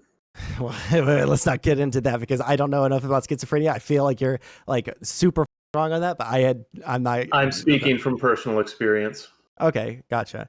But the idea that we should there are just like certain classes of people based off of their height, based off of their hair color, their eye color, their skin color, where they come from, what their political ideas are. Well, I guess you can technically change that, but that's something that I would put under like we shouldn't discriminate based off of that, right? Like you shouldn't fire someone just because they're a Republican, shouldn't fire someone just because they're a Democrat. There are just like certain characteristics in society, like those things that I would never accept discrimination based off of, right? I would discriminate based off of actions. Regardless of the harm to society. I'm sure if you gave me like an extreme example, like if we give, black people the right to vote, then like Russia is going to shoot 5,000 nukes at us and there's a 100% confidence like accuracy check on that, then like maybe I might have some hesitation, right? But like at the end of the day, even then it would just be hesitation. I don't know if I would necessarily say, no, we should not let black people vote because Russia is going to nuke us with 100%. Wow. It's kind of like All right. It's like having principles, like the same thing with like Russia and Ukraine. Like speaking of Russia, like the idea that we should like cede ground because we're scared of World War III, right? To people that like fundamentally want to change the current world order and revert it back to like pre-World War II era styles of like great powers just like subsume everyone around them for territory. Like that seems like the idea of us going to war for that would be a totally valid reason to go to war. I understand where you're coming. Do you mind if I jump in? Yeah, absolutely. Go for it. Okay. I understand what you're saying, and I can even there's a not small piece of me that can respect what you're saying, because for a very long time, maybe even still currently, I would describe myself as an idealist. Principles matter a great deal to me. Always have. So I respect what you're saying on that level. Now, what I would like you to consider is that, like everything else, principles exist in a hierarchy. And you have to weigh a principle against other things that crash up against it and see which one is more important. And that calculus must be done every day with every principle you have. And 9 times out of 10, you should choose, probably 99 out of 100, you should choose on the side of your principle. And I live that in regards to my principle that truth is the highest virtue.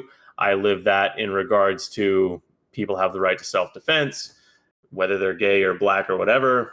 And there are many, many principles that, for me, are so close to absolute that it pretty much has to be life or death to even begin considering compromising on the principle.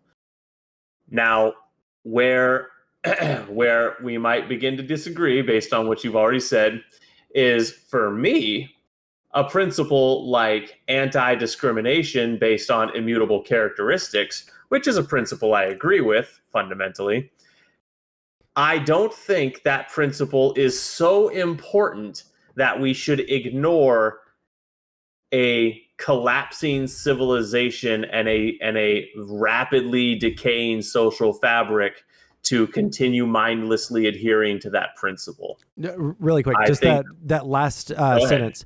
That last sentence. Can you restate it? You're saying that even though you hold a really strong principle, if it would cause the collapse of society, you would rather not have society collapse than hold on to that principle? In regards to certain principles, yes, there are certain principles. Truth. We'll use my highest principle. If I had to pick between the complete destruction of human civilization, period, or the truth, I would pick the truth. If I had to pick between people not being discriminated against based on the color of their skin or the continued existence of Western civilization, I would pick the continued existence of Western civilization. So you're making this argument. I don't think that you actually believe it. Your principles are probably based largely on like Christian doctrine, the Bible, things that God says, yeah? 100%. If tomorrow, with 1,000,000% certainty, it was proven that having gay marriage was not only neutral for society, but was a great benefit for society in some way, shape, or form, right? With absolute certainty, would you accept that? Would you accept that trade-off? Would you sell out your Christian principles to allow for, a 10,000% increase in quality of life of everyone in the country? No, because my Christian principles are my highest. They are the highest in my hierarchy of principle. Okay, so some values are worth selling out and some aren't. Correct. That's what I've been saying. Yes. I mean, I think that like there are some things that we can compromise on, and there are some things that we can't. That is what I am saying. Yes. I think that that's a pretty insane thing. Like for me personally, like as someone that grew up Christian household, pastor dad, in the church literally for the first 15 years of my life, multiple times per week. The idea that my religion would be affected in any way, shape, or form, or my my relationship with God, my personal feelings towards religion should be affected by what the government says, is counter to everything that I ever heard in church. So I don't know, maybe like I think it would be really interesting to have a follow-up conversation on like the religion stuff. That'd be really cool. But I don't know if we can even move forward on this part of the conversation because of the like basic fundamental disagreement that we have at the baseline. Like I would broadly describe myself as a utilitarian, and what you're kind of describing here in a way is some abstracted version of utilitarianism, where like we weigh the benefits and the negatives of any decision, right? And if the benefits outweigh the negatives, depending on how strong the positive aspect is, we should do that thing. But you're also not willing to sell out on one particular thing. That doesn't not just one particular thing. Well, you're right. Like when I say one particular thing, I'm talking about like the religion aspect. Yes. Well, throw the word religion out, because that's not. I don't care about what the earthly church says. I care about. Sure, I'm using the word of God. So like yeah. Okay, you're using it as a proxy. I understand, but I just want to be crystal clear that I stand on the word of God, and I don't care what the Pope says. I care about what the good book says, because that is the closest thing to the actual word of God I have. All right. Not sure where to go from here. I mean, we could backtrack. We could go back to the Twitter files. We could go back to. I mean, we could start a completely new thread of conversation. Yeah. It's your call. Actually, I do kind of want to keep on talking, but could you give me like 5 minutes just to? I had surgery a week and a half ago, and it makes me have to go to the bathroom constantly, and I haven't gone to the bathroom in like an hour and a half since we've been talking. So it's kind of killing me. So I'm gonna run to the bathroom super quick, and you can argue with my chat and tell them who you are and all. No, I'm gonna do the same thing. Yeah, absolutely. All right. Okay. Be right back. Oh yeah, like we're actually having something resembling. Well, we're having a pretty civil conversation, so actually, I'm pretty happy with that. Oh, nice. Okay. Okay. Okay. I don't even know. Sonsol's probably live on his YouTube. Let's see. Let's see if I can meander on over to his YouTube and see what's happening. Is he on YouTube or? Yes, he is live on the tube of you. Oppo research. Okay, would he let Muslims get married? Jews, if they were straight. Well, So this guy is just Andrew Wilson, but nicer, basically a clown. Andrew Wilson, is that who I think he is? Andrew Wilson. No idea who this guy is. Yeah. Okay. This guy that you were saying. That's an honor. Wow. You honor me with the comparison. Yeah, because you were talking pretty highly of that. You honor me with the comparison. This Tron character is kind of funny. Yeah. These nuts. Oh, cozy. Corey. I respect it. Fantastic. Fantastic. I know a guy whose Twitch moniker is D's nuts. If you are a fan of just, nice and chill communities, he's not political at all. So how does he do his name? It's DZ. Yeah, D's nuts 22. Yeah. Shout out to my boy D's nuts 22. If you like gaming content streams and just chill community streams, like this guy right here, man. Shout out to my boy D's. He's good, folks. Or if you like watching reality television. Yeah, him and he does that with his stream quite a bit. Watches reality TV, and they're all just like, "What the fuck?" together. This person eats mattresses. Why? It's like, yeah. It's like, why is this bitch drinking her pee? Because it's sterile. She likes it. Necessary? Is it necessary when I drink my own urine? No, but I do it anyway because it's sterile and it lacks the taste. All right. So.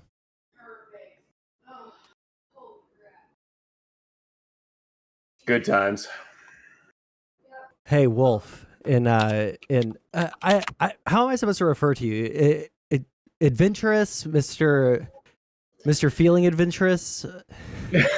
I'm people that want to refer to me by my Twitch moniker go with Mr. Adventurous. You could also go with Lead Adventure.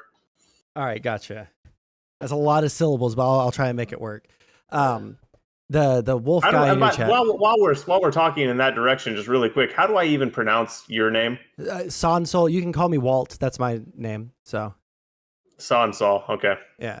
For the wolf guy, Sondsol. SONDSOL. I mean, like if this guy wants to hop into the call, I'm chill with that. Hey, hey Wolf, would you care to hop in? He has been live on my channel before, so he's not opposed to it in principle. Just depends on whether or not he wants to do it right now. Yeah, I understand. Here, 1 second. I'm mute and address something in my chat real quick. Listen, Remy, okay? It was the longest pee in the world. It hurts to pee, okay? It hurts a lot to pee. I had surgery, all right? Find a rope. We don't know what he's saying. Sorry, I was addressing someone in my chat about something your chat didn't want to hear. Medical stuff. Nothing mean. All right, only love. All right, let me see here. Possibly in 20. Yeah, I mean, like whatever you want to do, my guy.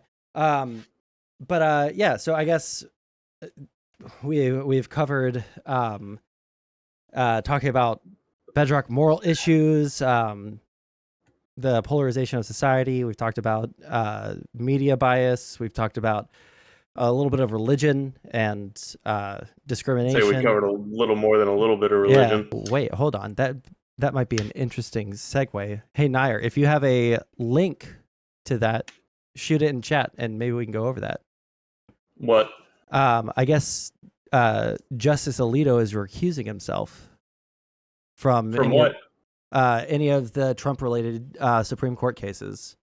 Oh wait, no. Oh, he wants us to talk about Alito recusing. Okay, gotcha. I thought they were saying like breaking news. Alito is recusing, and I was like, that seemed like that was unlikely to happen. Gotcha. Oh, so he wants us to speculate on whether or not it might happen, or just like talk about like the whole topic. I mean, like, I'm gonna be honest. I have next to zero interest in that. I gotcha. Yeah. What are your like basic opinions on like the Trump trials in general? Farcical, banana republic, completely contrived. These are things that come to mind when I think about the Trump indictments. There's a big perception of that. I think that this is what I'll say. When it comes to some of those cases are really, really strong. Just like from a legal aspect. Such as? The Florida case is unbelievably strong.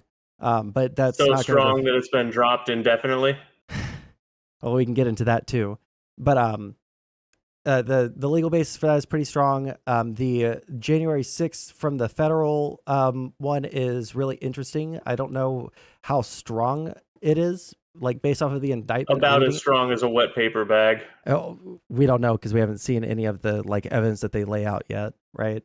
But like we got to see like in real time like what happened with the Florida case, which is why I say that one's like pretty strong.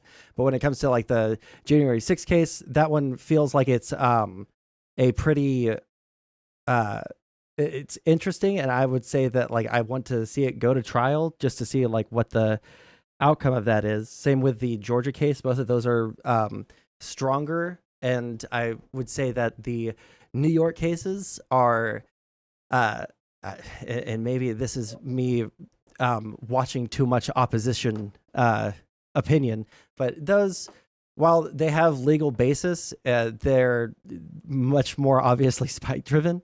So I feel a little bit weirder about those. I care less about those. Like the reason that those got so crazy and so much in the news, that's mostly on Trump. I think that he has the current tactic of like, well, if I'm going to be tied up in court and I can't go on the campaign trail, I'll make this my campaign trail, and we're going to do some wacky shenanigans in court, both on purpose and some on accident, and just roll with it. I still cannot for the life of me believe that his legal counsel in the real estate case up so bad so often. Like the only reason that he got so on that case is because of the legal counsel that he chose. You know, that one was on him. The current one with the Stormy Daniels, I kind of go back and forth on the legal basis of it. So I guess we'll have to see how the jury rules on that. But I mean, I'll take whatever the jury says. If it says yes, if it says no, there's at least one, based off of, and this is speculation, but like based off of things that we do know about the jury, there's at least one person on the actual jury, not an alternate, that is probably more aligned with Trump than with Biden, based off of the news sources that they consume. Have you seen that? No, I haven't. Have not been following the case at a what I'll call a wonkish level. Yeah, I did for like the first couple of weeks, and now I'm like, okay, let's just come on, give us a jury verdict already, dude, because I don't want to see 5 million news articles in my feed every single day saying the same thing, right? But right. Takeaways from day 562 of the Trump trial. Yeah.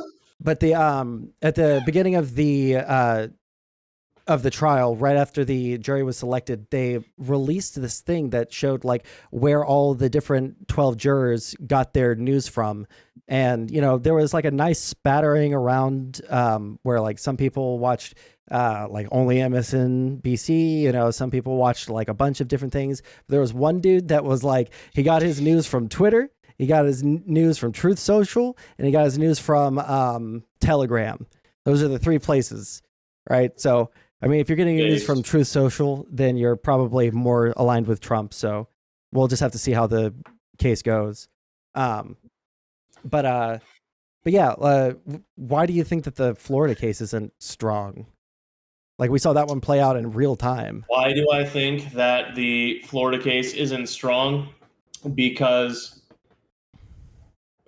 there's a bunch of things. First of all, if it's so strong and it's such a slam dunk, why isn't Obama being indicted? Why isn't Biden being indicted? Why aren't like literally the overwhelming majority of swamp creatures being indicted?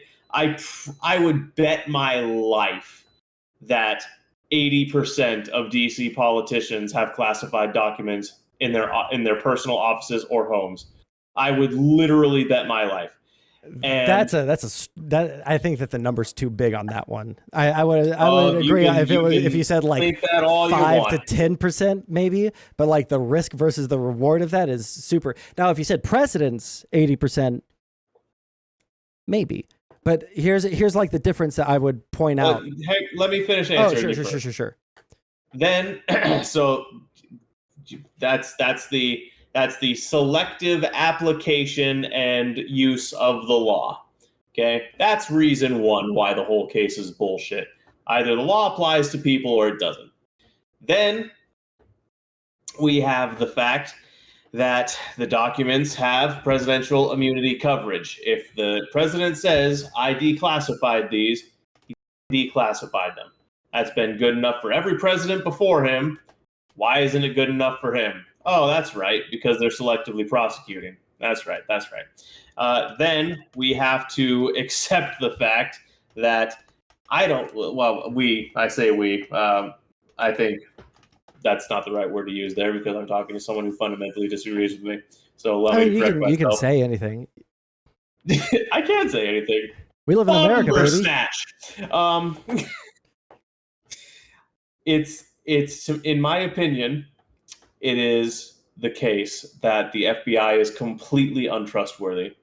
They have demonstrated themselves as being a partisan organization that is pushing one side of the political aisle. They persecute on political grounds. They spend resources going after Christians, anti-lockdown protesters, people protesting outside of a Planned Parenthood.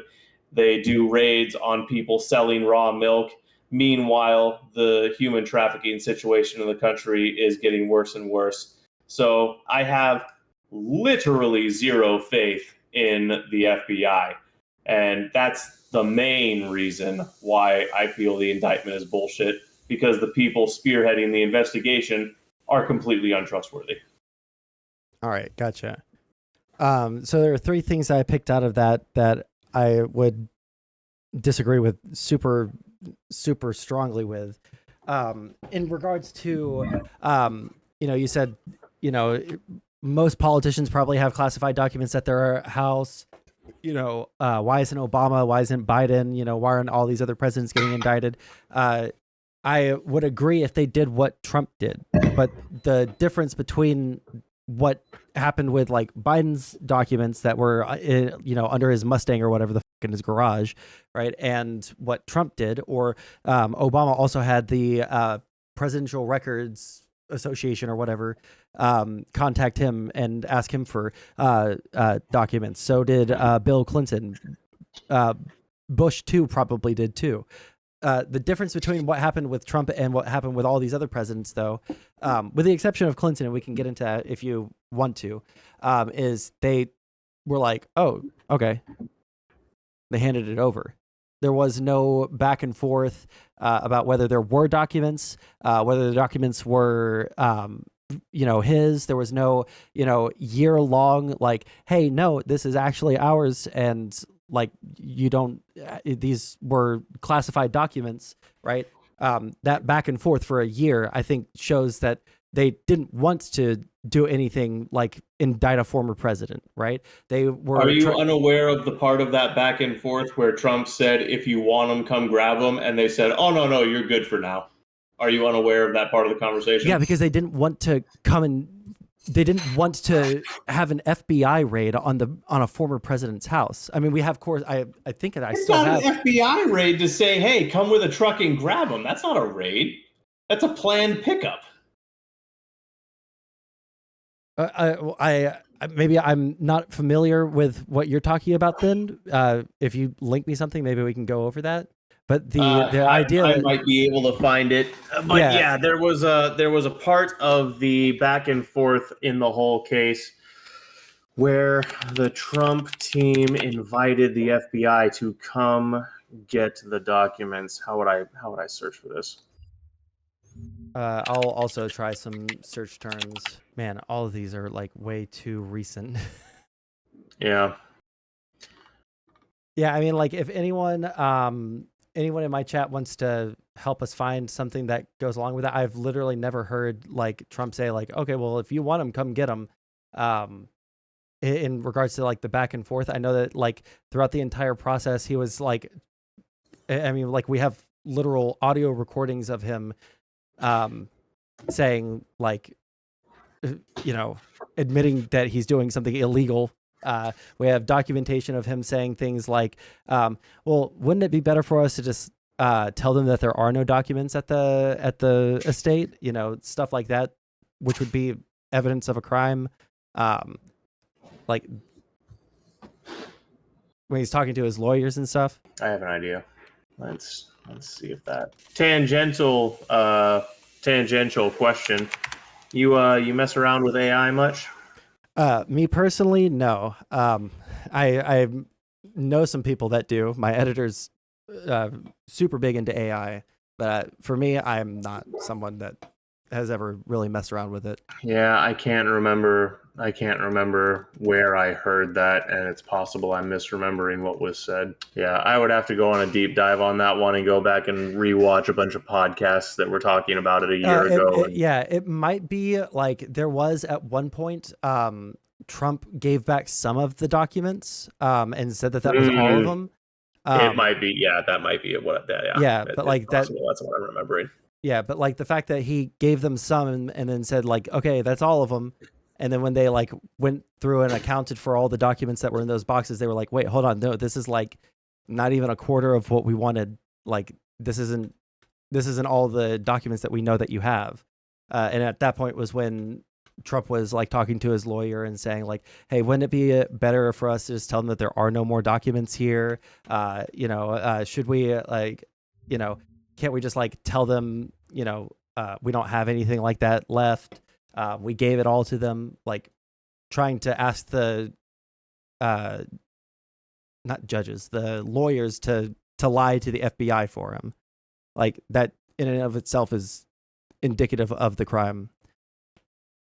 I would certainly agree that does not look good. I'd concede that. Yeah, I mean, like proof of a crime, no. Well, I mean, like of the crimes alleged, yeah, it would be evidence of that. But like, you also, the second thing that I wrote down here, the presidential immunity, that is not been upheld by any court so far. And I mean, I would put significant amount of money down to say that the presidential immunity claim that Trump is putting forward is absolutely not going to be accepted by the Supreme Court or by any lower court. Yeah, and I'd probably agree with you on that. Whether or not those courts are right is another discussion. Well, I mean, like, just look at the arguments that the Trump legal team was making in court, right? Like, they asked him twice, once at the lower court and then once at the Supreme Court level, about, like, you know, the SEAL Team 6 assassinate your political rival thing, right? No, what's this? Okay, yeah, I mean, like, we can find this video right now if you don't believe me, but like at the lower court, one of the judges on the panel was like, okay, you're saying that anything that the president does at while in the presidency is immune to any kind of criminal prosecution unless they are impeached and then convicted in the Senate. All right. Now let's say that it's an election year and the president in power has both houses of Congress, right? And he orders SEAL Team 6 to go and assassinate his political rival. And because he has both houses of Congress, he's not impeached and he's not convicted in the Senate. Is there any way to hold that president accountable for ordering SEAL Team 6 to assassinate his political rival? And Trump's lawyer says, well, he would have to be convicted in the Senate for him to be, prosecuted criminally. But if he already has, if he has his party in power and they're loyal enough to him and they don't want to go through with an impeachment hearing, then at that point he literally is immune from even, and this is the argument, and he said yes to this, that unless he's impeached and convicted in the Senate, then he can literally order SEAL Team 6 to assassinate his political rivals. And they doubled down on that at the Supreme Court. I think it was the most recent Supreme Court justice that Keegan, I don't remember her name. Okay. Yeah. I'm willing to take you at your word and assume you're representing the argument in good faith. I mean, I said it like almost word for word, and you can double check me, and anyone in chat can double check me. Like I said, I'm taking you at your word. I disagree with that. Even if that is the way the law is written and they are right from a legalistic standpoint, obviously I have extreme moral and ethical disagreement with that. Yeah, of course. Like, because it's insane, right? Like, I think that the idea that presidents should have some immunity from criminal prosecution, like at the baseline argument that they're making, I don't think anyone disagrees with that, right? That, sometimes the president has to be decisive and not worry that they're going to get criminally prosecuted if they make a mistake, like that. Absolutely. You're in the, most powerful seat possibly in the entire world, or arguably in the entire world, in the entire course of human history, right? You're the most powerful human being at this current point of time. And if you have to make a decision and that decision either ends up being the wrong decision, or if something messes up in the course of that decision being taken through to fruition, obviously, that's a mistake and not criminal liability. But if you're going to, the argument that he's making here is also applied to the three big cases that I talked about: the Florida case, the Georgia case, and the federal case. The idea that a president could, let's just say at the, assuming what the indictment says is true, right? That he would be immune from all of these criminal indictments simply because he was president at the time is kind of insane to me. And it would be insane to any reasonable person listening to it, because the implications of what a president could do with that power is literally unlimited. So, I don't think that the presidential immunity, especially as the Trump legal team is bringing it up, has any legal teeth whatsoever. And the last thing that I wrote down from what you said was the FBI partisanship, how they're targeting, young milk maidens who are selling raw milk, and mostly just people who are to the right of Joe Biden. I don't think that that's true whatsoever. I mean, there are watch lists right now for, yes, a lot of right-wing militia groups like that, but they also have watch lists on left-leaning people. And if the FBI is only partisan towards, going after Republican or non-establishment Republican politicians, then why, like, what, 2-3 months ago, was there a FBI probe into a Democratic senator that's like overwhelmingly likely going to end up in a conviction because that guy, the guy that was getting bribes from Egypt, I think. So like that guy. But I think that the problem with the idea that the FBI is purely partisan and working for the Dems doesn't play out in reality, right? In that's not the right thing. Oh, linking me something in Discord? Yep. Gotcha. Okay, let me see here.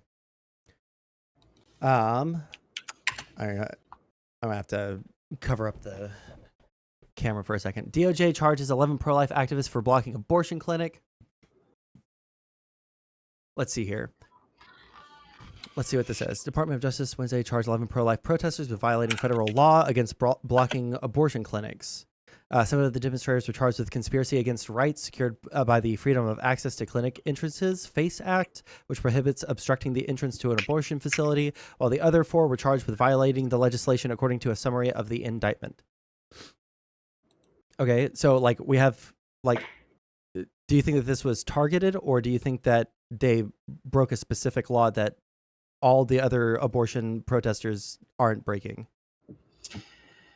Considering that there is video that they were not blocking people, and considering that all of the witnesses and their lawyers say that they were not blocking access to the clinic, pretty sure it was targeted. Well, okay. Well, let me go down here. I mean, I would expect the legal team for these people to say that they weren't blocking the clinic, so I'm not going to take their word for it, right? A live stream of the stand-in shows activists chanting and singing prayer up the stairs to and along the hallway outside of the abortion clinic located in an office complex. Police officers eventually appeared in the video, urging them to take their protests outside to the sidewalk. "This is not allowed, guys. Asking you to leave the property or I will call the police," a security guard can be heard saying. Okay, so they were like trespassing, and the police asked them to, like, okay, if you're going to protest, then there's an acceptable place for this, right? But this right here is illegal. Do you think that misdemeanor trespassing rises to the level of getting the FBI involved in a reasonable society? Well, let me see. Let's read the rest of the article here. Blah, blah. The indictment claims he and other coordinators recruited participants to travel to the city and erect a blockade, which Gallagher allegedly called a rescue at the health center clinic to prevent pregnant women from pursuing abortions. These 11 individuals, the DOJ said on Wednesday, aided and abetted by one another, used force and physical obstruction to injure, intimidate, and interfere with employees of the clinic and a patient who was seeking reproductive health services. And what did you just read earlier about the live stream? Chanting, singing prayer up the stairs to and along the hallway outside the abortion clinic located in an office complex. Police officers eventually appeared in the video, urging them to take their protests outside to the sidewalk. The indictment... So, unless chanting and singing and standing in a hallway is physical obstruction, doesn't sound like there's much of a case there. Well, I guess, like, I would have to see it. Well, it has a hyperlink to the live stream. Let's see. I'm not authorized here. You need to log in to see the resource. I don't know what this website is, so I am not going to log into anything. I don't blame you. Yeah. I've never seen the live stream. I heard reporting on the story. I've never seen the live stream myself. I mean, like, I could have a different opinion on it depending on what the live stream shows, but it like the paragraph right below where it talks about the live stream, after they refused to leave the premises, the activists reportedly escorted... The indictment alleges that the group prevented a patient and an employee from entering the facility. So they have at least some evidence that they think that they can get a conviction on, because they've put it into the indictment, and they probably have video evidence from the live stream. They're not going to charge someone with something that they can't get a conviction on because it would be a waste of their time. Oh, that's not true at all. That is absolutely true. One of the biggest reasons why people who are like super, super guilty and very obviously guilty don't get the highest charge is because it's going to be really hard to prove the level for the highest charge possible. So they have to drop the charges down some. So they're only going to charge someone with something that they think that they can get a conviction on. I agree that what you're saying is true up until the last sentence, but the exact opposite happens too. Government prosecutes people for purpose of intimidation and coercion of behavior all the time. Government makes an example of people all the time. I'm not even going to disagree with that. Yeah, the government is going to make an example of people that are doing something that the government doesn't want, right? Like we can look at the Ticketmaster monopoly, trust antitrust law thing that's going on right now. Like they're going to make a huge example out of Ticketmaster because they're up everyone's ability to go to see shows. But I don't think that they would bring those charges if they didn't think that they could get a conviction. I think that that's like the biggest thing in the way here. I don't know of any case like recently that I can think of, any major case where there's been someone indicted on something.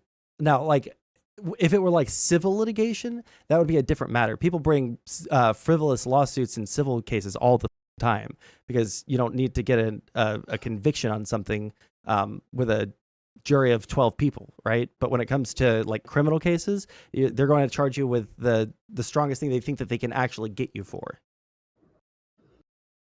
And they're going to have to convince 12 people that, and I mean, like this is in Tennessee. It's not exactly the most left-wing state in the country, right?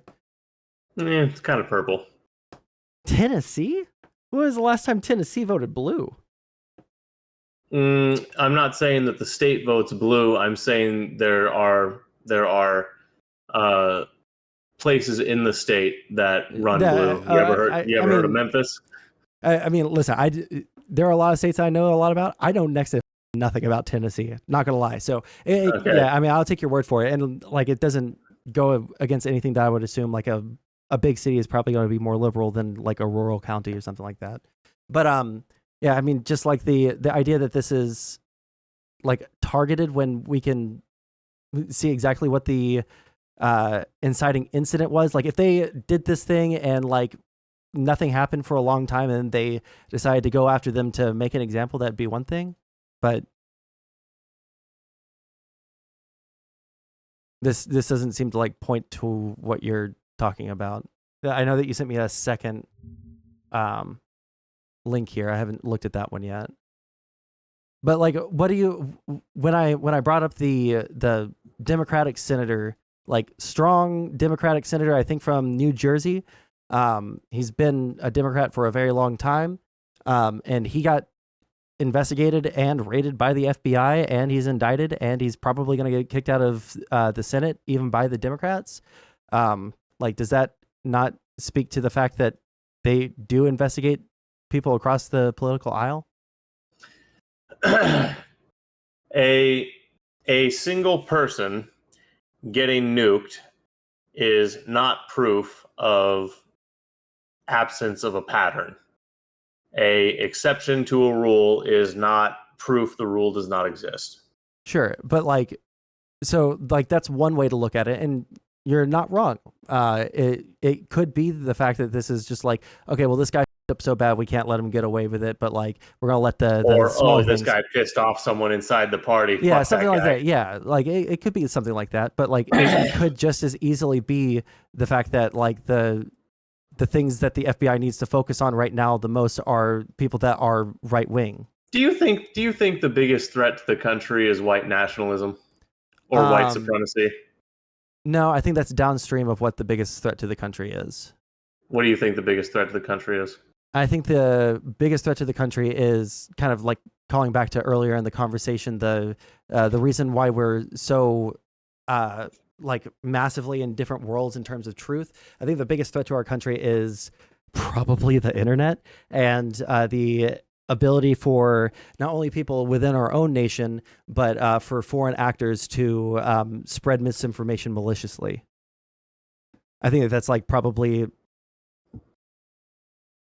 yeah, like internally, domestically, like that's probably our biggest problem that we have. Really quick, I want to pose you a question from chat because Sure. From Wolf. Wait, did he just say the FBI needs to be spending their time on the right wing? That's not what I said, actually. What I said was, you said that is it not possible that they just like had to make an example of this guy or he pissed someone off? I said, yeah, sure. But is it not also equally possible, like if we're just like doing speculation like that without any evidence that the FBI needs to focus on the right wing? Like that argument can go both ways if we're just going to speculate and not take into account anything else, right? There you go, Wolf. Like the real answer for me is I think that I think that the FBI probably needs to focus on malicious disinformation actors. I don't know how we would even do that though, because of the First Amendment. I think that Congress needs to take action on like if all these other like actually hostile nations are going to be, you know, intentionally and openly and admittedly and proud of it, trying to sow dissent and discord in the United States by using misinformation. But they're going to block all of the information that comes out of the US to their people. Like, why the f don't we do that to them? Why don't we make it to where, like, if you live in Russia or in China and you're going to be in one of these bot farms and you're just going to be making people on the left hate people on the right and people on the right hate people on the left using fake news all the time, why the f would we allow those people the right to speak on our social media platforms? Again, I don't know like the legal basis for that, but that's the feeling I get. But that's probably the biggest threat that I think that the U.S. faces right now. When it comes to like the threat of force that different groups could enact in the United States, like, I mean, you guys say this all the time, like the right wing is the ones that have guns and the left wing is a bunch of, you know, pink haired, you know, non-binary, they, them army, you know, like they're not going to pick up arms and fight against the government. Right. I was a socialist for a long time. All right. I know these people. They talk about revolution, but they're incapable of it. Whereas the people on the right, not only are there people on the right that do talk about revolution and rising against the government, but they also have like teeth to them because they actually will, you know, be able to handle the recoil from a 12 gauge. Right. So like in terms of that, just in terms of the possible force that could be enacted, probably the right wing does pose a bigger threat than the left wing. But I'm not saying that we should do it in a partisan way. I think that if people are going to be weird anti-American freaks that want to, you know, fuck up our country and talk about revolution, the FBI should be looking at both of them. Well, you're one of the few lefties I've interacted with that concedes that the left has no hope in a civil war unless they had the U.S. military on their side. So, well, yeah, I was about to say the left is props broad. to acknowledging that. Yeah, the left is broad. Don't say lefty. All right, when people say lefty, I think socialist. All right, the left in terms of like Democrats in the United States, yeah, we probably have the institutional power that the government and the in the military would probably side with, like preserving the government if there was some sort of, you know, uprising. So like I'm never really concerned about some sort of civil war situation, but I'm also not concerned about a civil war situation because I don't think we're actually even close to there. So why do you think that? Why do you think we're not there? I have a lot of conservative friends. I talk to a lot of conservative people online.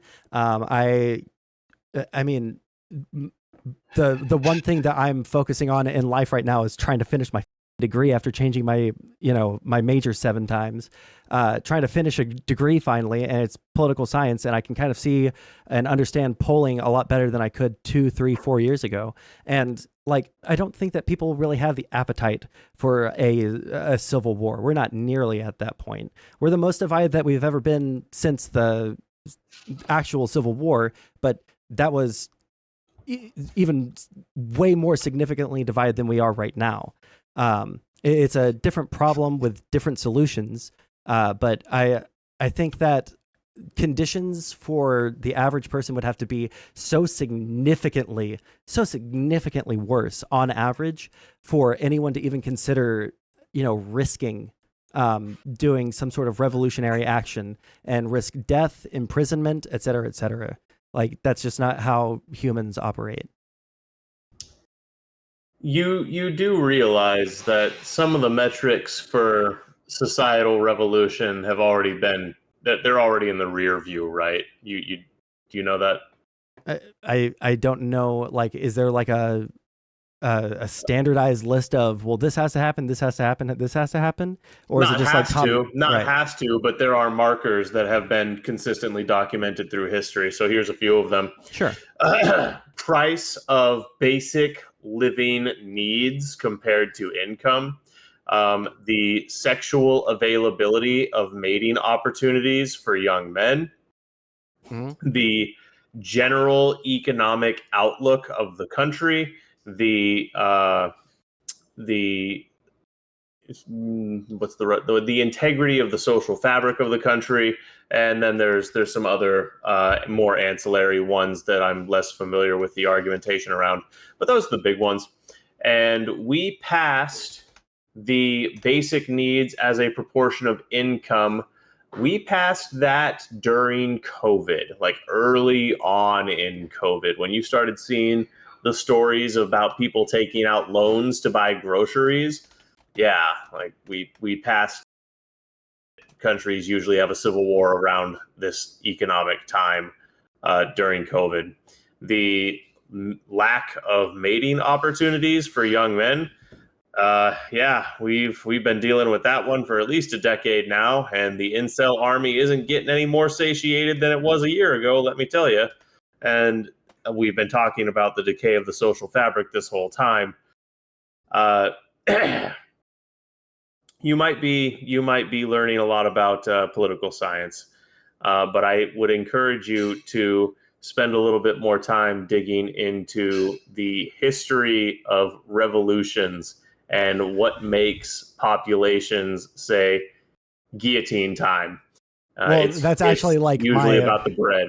That's my personal autistic hyperfixation, actually. The thing that if I were to go into like getting a master's, I would probably study authoritarianism and I mean, again, as a socialist, I was trying to really do praxis, and I was reading theory. I read socialist theory. I've read fascist theory. I've read liberal theory from like early on. So like, I mean, I understand these things.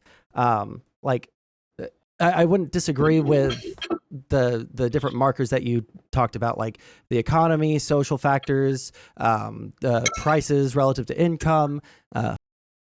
All these things. I mean, I don't really know much about because when I in all the knowledge I have about the Nazi takeover of Germany, the socialist revolution or the communist revolution in Russia, in China, literally nothing that I've ever read said anything about the lack of mating opportunities. I'll take your word for it. Like, I can imagine a bunch of repressed, poor, young dudes haven't got their rocks off in a long time. Maybe they get angry. But in terms of the other things, like when we look at revolutions that happened in the past, like prices as opposed to income, like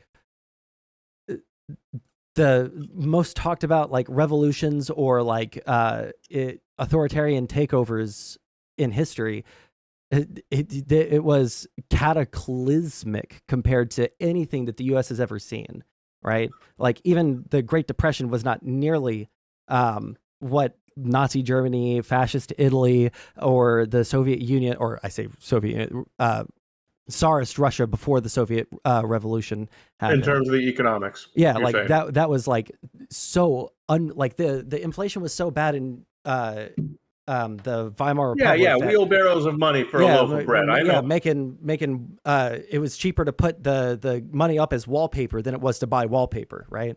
So like we're not nearly at that point in terms of the we're price. Not quite there yet, yeah. No. I mean, we're not.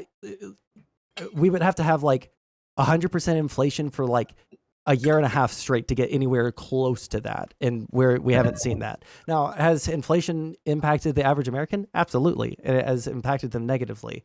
I think that there's a little bit of hyperbole about like how much that has impacted people, but like, yeah, I'm not gonna like sit here and say that, oh no, it's just like super fine that we had that bad of inflation, right? General economy and economic outlook. I mean, all things considered, there are a couple of weak parts of our economy, like the housing market and oh shit, there's like two big ones right now. It's the housing and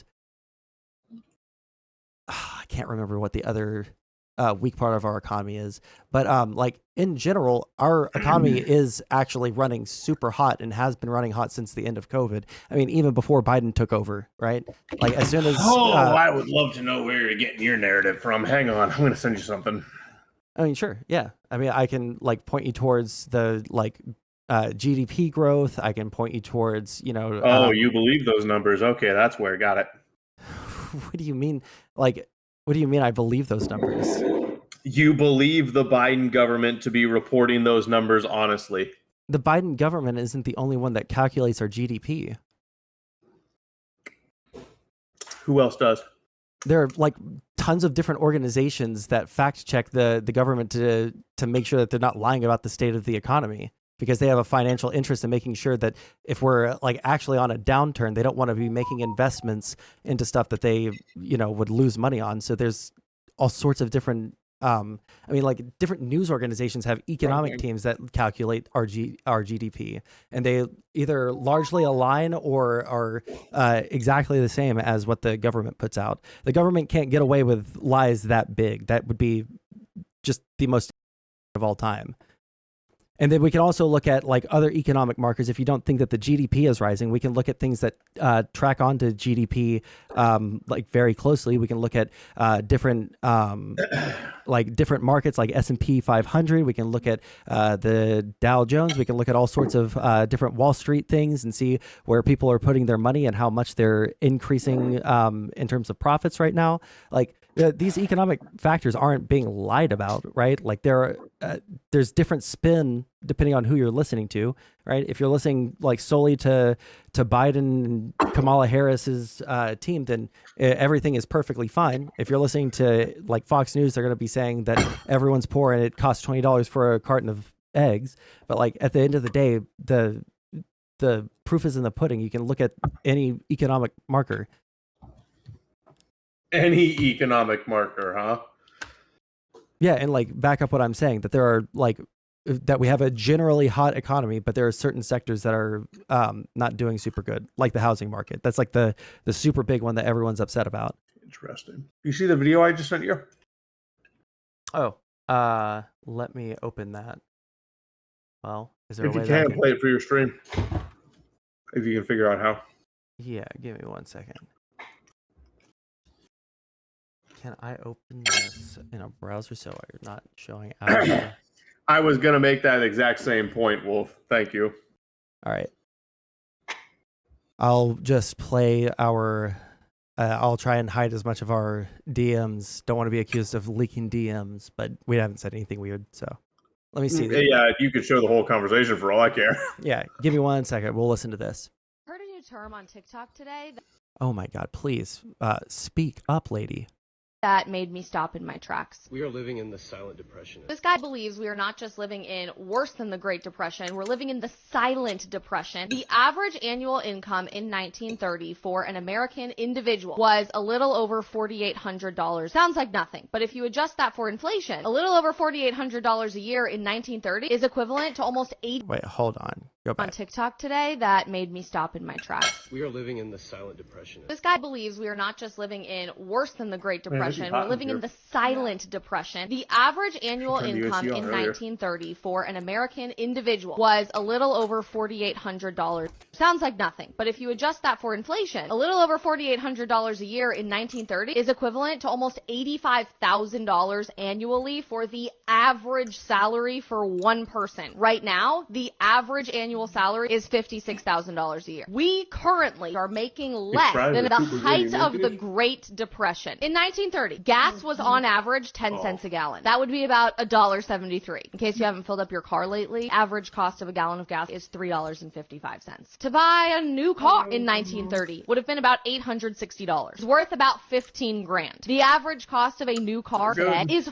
$48,000. And of course, the most coveted aspect of the American dream, being able to buy a house in 1930 cost about $3,900, less than $70,000. I spend way too much time on Zillow, so maybe this isn't surprising to me, but the average price of a home in America today is $416,000. How could we be living through worse cost of living and wages than 1930? And no politician, no media outlet, no one is talking about it. That's Bidenomics. It's about growing an economy by strengthening the middle class. Okay. This is like, okay, we can go through like each one of these claims individually. So like she says that the average net yearly income of Americans during 1930 was $4,800, right? Which in current US dollars would be about 85,000.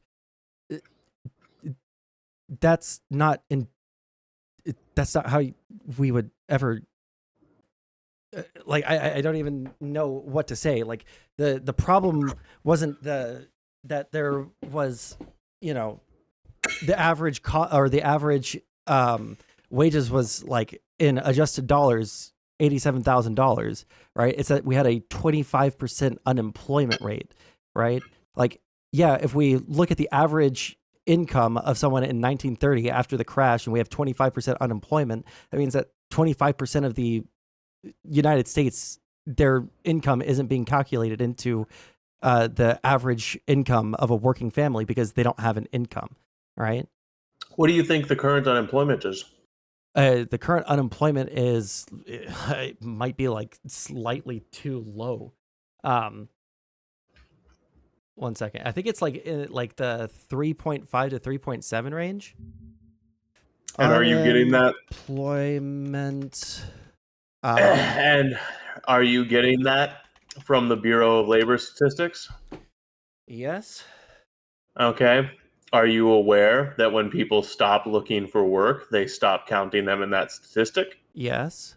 I mean, we can look at the U6. It tracks on like very closely to the U. What is it? The U3 or the U2 that we use on average. Like we can look at all the different kinds of unemployment, the different ways that they calculate it. 3.9% as of from May the 6th. Bureau of Labor Stats. Let me see if this is calculated by Bureau of Labor Statistics or if this is. Oh my God, it's paywalled for something that nobody looks at. Come the on. I know, right? I hate it when I see that. It's like, oh Like, yeah. Who has ever heard of nerdwallet.com like / personal finance? Literally no one. No one's paying for your website. Get some ads. Jesus Christ. Okay, I'm going to send you what I'm looking at right now. Yeah, here, we can look at yours. If they like, they might be using the U6, they might be using the U4. First result when I searched it. Now you can run me through their argumentation and explain to me why you think this is wrong, but they're putting the unemployment to 24%. Using data, the true rate of unemployment. The first issue that I have, like overall, like what does it mean for the true rate of unemployment? Like we the can actual percentage of American citizens who aren't employed. Should we count people that are retired in that? Well, do you think they are? Let's go down. Well, I hold on. just I just found want this, to. so let's go Right. through it and look together. Well, really quick, I just want to like ask you, because this is how unemployment is calculated, right? Like, so do you think that people who are retired should be included in the unemployment rate? No. Do you think that people who are under the age of 14 should be included in the unemployment rate? Okay. I see where you're going with this. But like there are ones that you might say yes to, right? Do you think that? Fine. No. Do you think that they're like a stay-at-home mom should be counted in the unemployment rate? So like these are like I understand where you're coming from, because I also like Is she looking for work? Is she looking? Okay, so looking for work should be something that we should take into account. I agree. Right? If there's someone that doesn't want to find a job, I don't think that we can call them unemployed. If you're like some Nepo baby and you don't need to find a job, why are we going to count you in the unemployment rate? If you're a stay-at-home mom. Now we're getting into places where there's nuance, because if someone was looking for work for a year and they couldn't find it, so they gave up, I would count them in the unemployment rate. Sure. And I think that one of the different... And here's the thing, the Bureau of Labor Statistics, like we don't have to go to this website. Like they have all of these different measures. Let's just see which one. Well, and again, we're running back to, I don't want to use the Bureau of Labor Statistics because I don't trust the government, sir. That makes this very difficult. Yes, it does. And now again, we touch on one of the fundamental differences between people on my side and people on your side. I do not trust the institutions, especially right now. I don't think they're telling me the truth. Do you think that they were telling the truth while Trump was in office? Not all of them. Most of them, no. So do you think that he lied about having the lowest unemployment rate in American history? I think that Trump is a bullshit artist, and he's very good at putting a positive spin on whatever he's trying to put a spin on. Do I think that it was a low unemployment record? It was a very low level of unemployment during his term as presidency. Yeah, the economy spoke for itself. Things were cheap. People were employed. Tax breaks were happening. Tax breaks were actually happening for companies that trickled down to individuals. When has that happened in living memory? Proof is in the pudding. Do you think that we should run, the government should run deficits? No. Why the fuck do you support Trump's tax cuts then?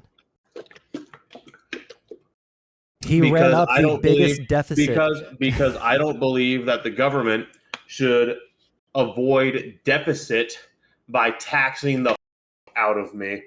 They need to learn how to manage a goddamn budget just like I have to. But you don't have the ability to create money. And you also don't have the ability to... Are you one of these people who thinks quantitative easing is a good thing? I think that it is a tool. It can be good and it can be bad. Oh, Jesus. Yeah, the fundamental disagreements keep adding up. Yeah.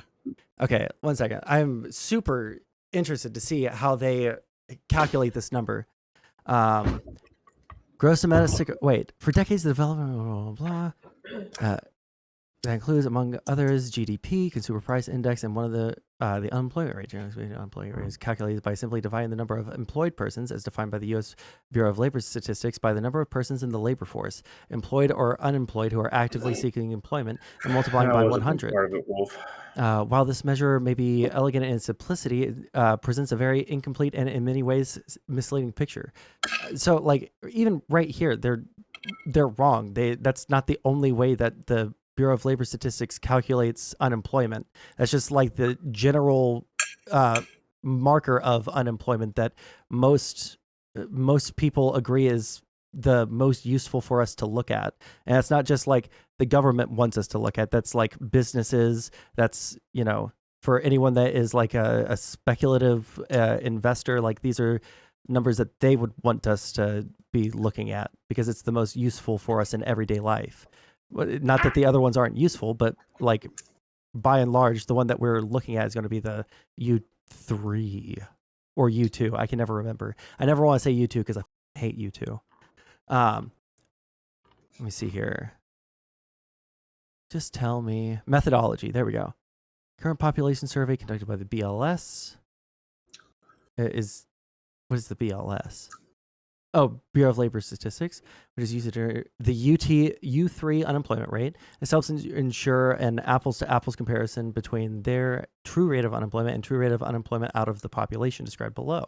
Accepts the U3 rate for comparison purposes, but modifies it by adopting two important stipulations. The first stipulation deals with the work week. To be employed for the purposes of LESEP's true employment concept, an individual must either have a full-time job, 35 plus hours a week, or have a part-time job, but no desire to be full-time, e.g. students. The second, to be employed. Okay. The second stipulation is that an individual must earn at least $20,000 annually. But if you're not working, what if you're working less than 35 hours a week, but you're making more than 20K a year? 1 second. Calculated in January 2020 dollars. Okay, so that might impact things a little bit. Current population survey's outgoing rotational group study, a study that takes 1/4 of the survey respondents to ask specific questions about their wages. So they use the same markers as the U3, but then they add stipulations of have a full-time job or have a part-time job but no desire to be full-time. And the second stipulation is an individual must earn at least $20,000 annually. Again, what if they don't? Okay. I don't know why we would use this number over anyone else's. You don't know why we would. Well, tell me why we should value this number over the number that literally every business in America uses in order to decide whether or not they want to go on like a hiring spree, raise wages, lower wages, et cetera, et cetera. Like they do that largely based off of the also even looking at this this chart, this is saying that there was a which chart? Like the one that you sent to me. Yeah, but there's several charts on that page. So which one? Like they're all like largely like kind of the same, but like our unemployment rate right now is not like that much. Like right before COVID, it's the exact same. This true rate I'm looking at right now, September of 2019, 24.3, and true rate right now, April 2024, 24.2. So like even by this, it's largely tracking on exactly to the same graph as the U3. Mm-hmm. And just to like tell you which graph I'm looking at the first one, the true rate of unemployment versus headline rate of unemployment. Yeah, I figured that might be the one. I was looking at that too. So in fact, you're correct about that. And in fact, like it looks like it dipped below anything that Trump, like the lowest unemployment rate that Trump ever had was 24.3. But it looks like by their numbers, Joe Biden's had lower unemployment than Donald Trump, which tracks on to what I was saying about the U3. Let's see, 16. Like if you look at June 2022, it's 22.5. The lowest that I'm seeing from Trump is September 2019, 24.3. Okay. Like we can say that like 25% of the American public is unemployed, but that's just like, I don't think that that's giving us anything that we can work actionably on. Whereas like the rate of unemployment that we always use, the U3, is something that we do take action on. Not that we could, but we do take action based off of that.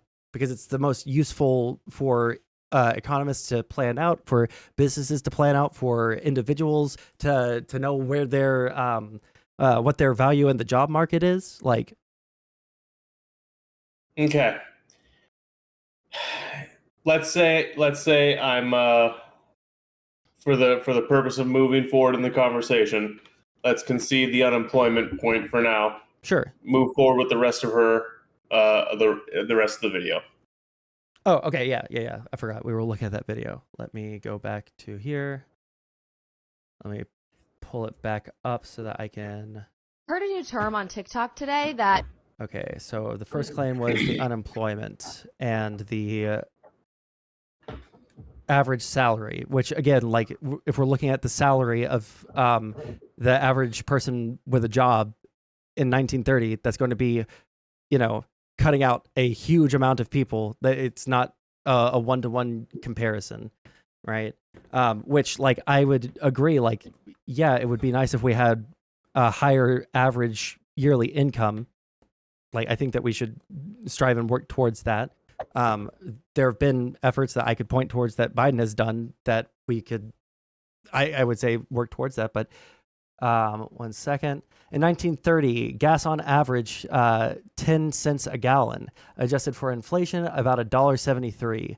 I don't think that is at all comparable to what's going on right now, because number one, the cost of producing oil at that time was significantly lower because we had we didn't even take the lead out of our gasoline at that time. Number two, not everyone there wasn't as high of demand for the amount of supply of oil at that time.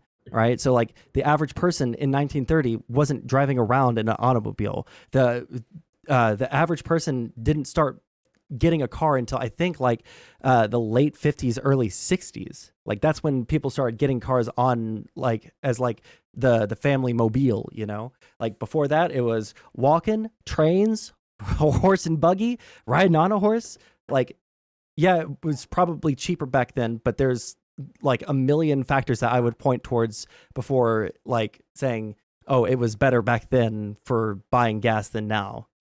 People didn't need gas like for their cars because they didn't have cars, which leads into one of the other claims. The average cost of a new car today is $48,000, but in 1930 they were about $15K in today's dollars. Like again, like supply and demand, it's probably cheaper because there wasn't a lot of people that it was like the most like luxury item of luxury items. Like nobody had cars back then. People didn't need a car to get around. People didn't want to buy a car. Some people were scared of cars. Like, okay, you just made a point that's a little bit self-defeating. Which part? If a car back then was a luxury item, and then then it's a luxury item, but now it's a necessity, then that means more cars are being consumed, bought, and traded now. So that should have driven the price way down. The cost of producing a car has gone up compared to back then. Yes. The cost of producing the cars has gone up. The amount of like safety features and little like doodads and fun screens and all the like stupid rear view cameras and all that we put in our cars nowadays probably drives the price up significantly. Cars are going to be more expensive today, like both because of the technology advancements that we've made, and like there's more demand for cars, but like it is a necessity now, and it wasn't back then. I don't think people would be dropping $48,000 worth of 1930s dollars unless you were like, giga rich, like Rockefeller rich. But like there were some people that were not Rockefeller rich that were buying cars because it was like a novelty thing. Kind of like the same reason like Rolexes are like super expensive. I do not think that the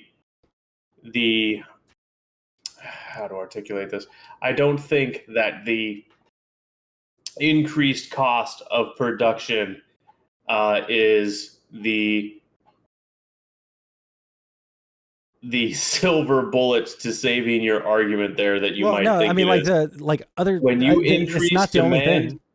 That's not the only thing. Like there's like a million different factors that like I don't think that this is a good marker for like we're worse off today than we were during the Great Depression. I think like car sales, like you could compare that to like any time after like 1960, and I would be way more like willing to like concede that point. Like, oh man, yeah, it probably was. But like even at the when cars first started getting bought as like a necessity in the average household, the cars were more expensive than the houses. right? Because we had an overabundance of housing, and like the cars were like a big deal to buy. I just don't think that like the automobile market is a good indicator here. And fuck, there was something that I was going to bring up, but I didn't want to interrupt you. We were talking about the production costs. We were talking about the demand. Oh yeah, like also we're talking about the average cost of a car. Are we including, like, which cars are we including in that? Are we including Lamborghinis to get the average? Are we including those $150,000 stupid F-150s I see driving around all over the place here in Texas? Like, which cars are we taking into account? Because like the average person is not number one, doesn't need, nor does the average person buy an F-150. Right, like the average person living in a city or like just getting a car to commute to and from work is going to get like a sedan, right? Or maybe they'll get a little SUV, like a compact SUV, right? Which I think the average cost of those is significantly under $48,000. But if Right. that guy wants to jump in, we're going to have to either move into a Discord, or we'll have to move into a Discord, or we'll have to have him send me a friend request so that I can add him in a group chat. Yeah. Yeah. Are you in my Adventurous Conversation Discord? You know what? I'm part of like 5,000 Discords. If you could send me a link to it, I don't even know. Yeah. Okay, 1 second. Okay. Let's see here. Hello. Oh, I just like jumped straight into it. Oops. I'm sure he'll drag me in here in a second. I did. All right, there we are. And I'll do this right here and that. What up? How's it going? Good. All right. I'm getting things moved around myself so I can see again. So there's a fundamental problem to the argument that you're creating about the vehicles alone. I won't even go beyond the current part of the conversation. And I'll admit, like, they're like, I listen, I like talking about economics. I like learning about economics, but I'm not an expert on economics by any stretch of the imagination. There might be something that I'm wrong on here. I know in terms of like the unemployment rate, and at least some of the stuff that I've said about the automobile market, I know for sure that I'm right on those things. But like in terms of like the economic impact, if you have something that proves to be wrong, I'll move my position. So here's the fundamental problem. Okay. Mm-hmm. So you can go with the argument that you have. That's totally fine. However, just that argument of going from luxury item to necessity, now that necessity costs more, but it costs more because of all the luxury items. We don't need backup cameras in the cars. You can't get the cars without them anymore. You don't need power windows to operate the windows. You can't get a car without it anymore. A standard vehicle, you now have to pay more for because it doesn't have the luxury items. So you are forcing people to pay for a luxury item that they don't even want. On some part of that, I agree. But not all of those are like things that the government has done, right? Like that's consumer indicators to the company, like what people want, right? Like well, let me just like respond to what he said. Like I agree. Like my first car was a manual and I loved that thing. I could not find a manual to save my life when I got a new car. I prefer manuals. They're cheaper, they're more fun to drive, but consumer demand, people don't want to learn how to drive a manual anymore, so it comes standard with automatic transmission. I don't think that's a government regulation. I don't think that government regulation also like adds backup cameras or anything like that. If we want there to be cheaper cars that have those options like taken out of them, then like consumer demand needs to reflect that, right? Well, so here's the problem. Because it's a needed item, the consumers can't fight against that. And it's not necessarily that it's government regulations that's created it, but the cost is now more because you have to pay for it. It's a necessity to get by in life. And the car manufacturers in this particular instance can have an impact on it, because if they decide I can make more money by adding this one little feature, I'm going to. And now you as the consumer don't have a choice. Well, they wouldn't put those options in if they didn't think that people wanted them, or if the like indicators from when they first started implementing these things into like more luxury cars, right? People were like, "Oh man, it would be really nice to have that in my Toyota," and then Toyota started adding it as a like additional charge to their standard package, and then like more people went for that option, so they started producing more cars like that. Like I'm totally fine with saying like well, I don't know what the solution to that would be, other than either consumer demand needs to reflect like, hey, we want cheaper cars and we don't need backup cameras. Our necks are totally fine with swiveling around and looking in our mirrors. We can say like, I want a cheaper car. I don't want an automatic transmission. But like, unless you want the government to come in and say like, car manufacturers, you are now like legally required that like 15% of your stock must be, manual transmission without like all of these extra doodads. I don't know what the solution would be. I think there's a couple things that go into play there. I think that to some extent you have to recognize that government regulation does play a role. Yeah, to a certain degree, but I don't know about in terms of like these things, right? And so on top of that, because you have these individuals who are being dumbed down by society, who are being more materialistic, who don't really have what it takes to have the willingness to live with less, you're not going to be able to have the consumer population stand up against it. I mean, listen, I don't necessarily disagree with what you're saying there. I mean, but I don't think that it's like society all the way. I don't think it's like society getting softer, right? Like the thing is, people like it when their cars are nicer. Like, yeah, it's materialistic, but like, welcome to American society, right? Like all through like 70s, 80s, 90s, like you saw them like hardcore pushing like, oh, this one has an 8-track player, and then everyone wanted the car with an 8-track player. This one has, oh, well, come get the CB radio so that you could talk to people. And then like technology advanced, and it was like, oh, now we have tape players in our cars. And some people were like, why do you need, like, you have a radio, why do you need a tape player? But then there were like multiple tape players where you can put like 8 tapes in there, and now you can switch between them, and people thought that was obscene. And same thing with CDs, and same thing with like every single extra little doodad that we add on there. Yeah, it might be an unnecessary thing. Like, would we be able to like get by on chitty chitty bang bang driving down the street to get to work? Like, yeah, probably we would be able to like survive that, and it would be like surviving on less. And if we as a society want to go towards that direction, like, you're not going to catch me stopping you. Like, I think those cars look cool. But the problem is, people do want those. People want their Teslas. People want their big screens all over their cars. People want 12 different cameras on the outside of their car to make sure that they're not merging into another person. They want the extra safety features. They want all of these things.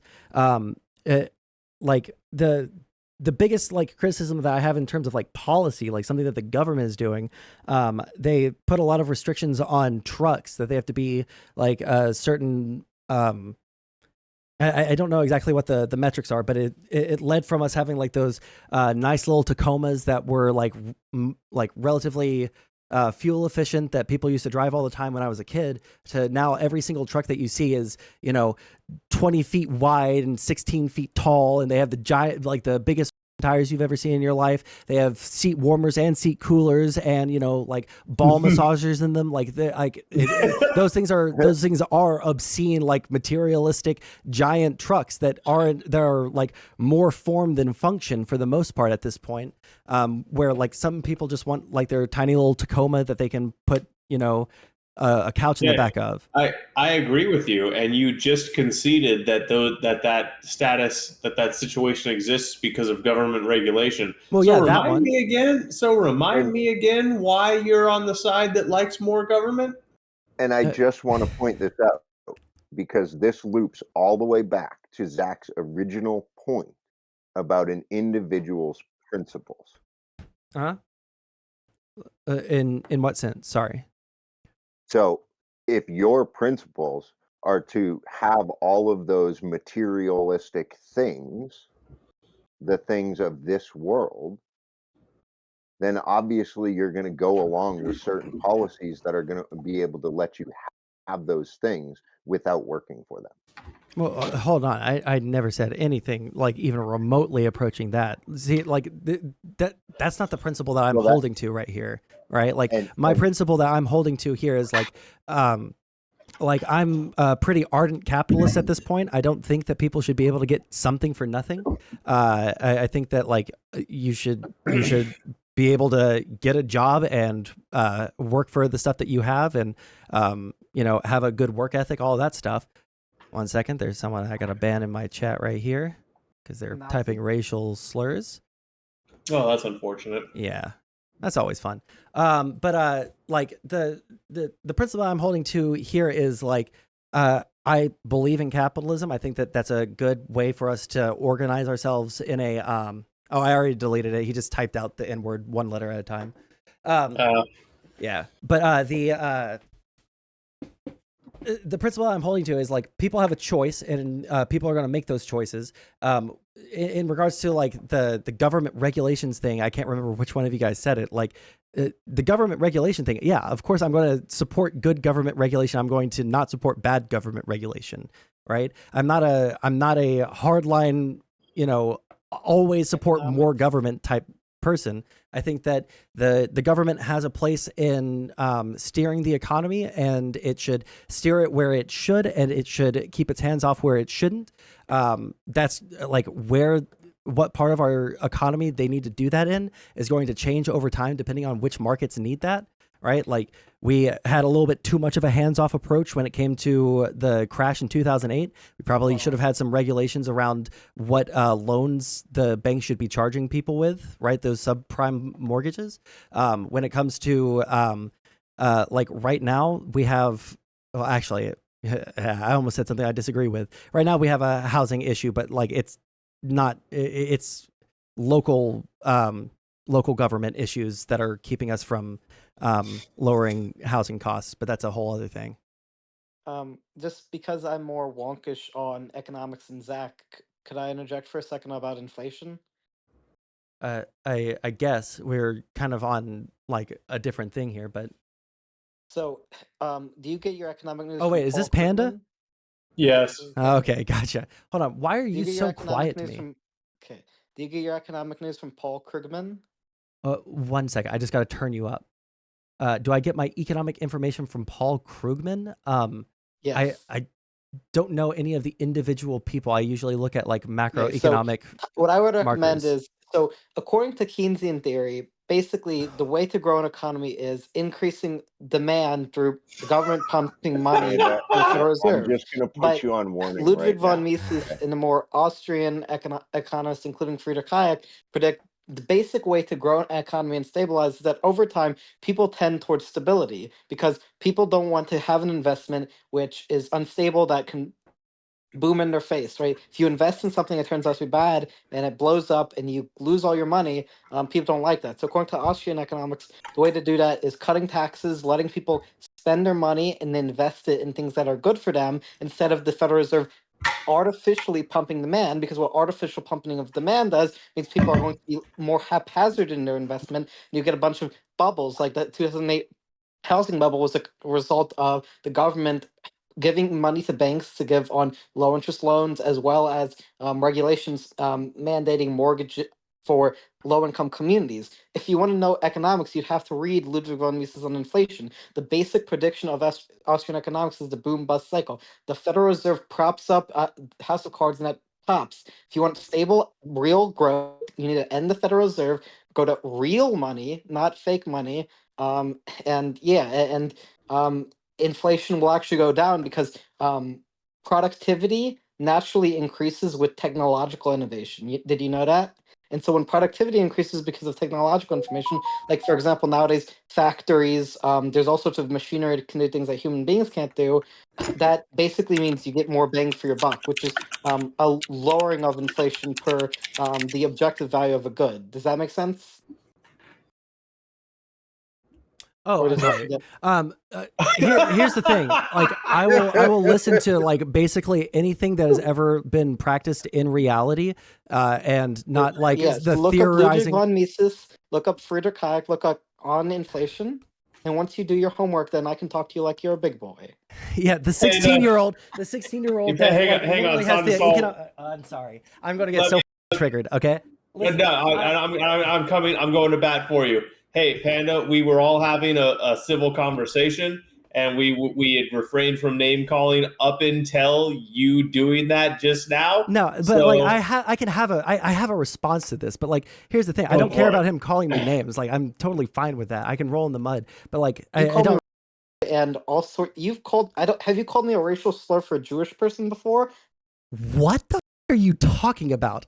But if I ever used a racial slur for a Jewish person, that clip would be going around like crazy. All right, people in my chat would be calling me. I thought something like that during their gay marriage. I have literally never used a racial slur on stream ever. Okay.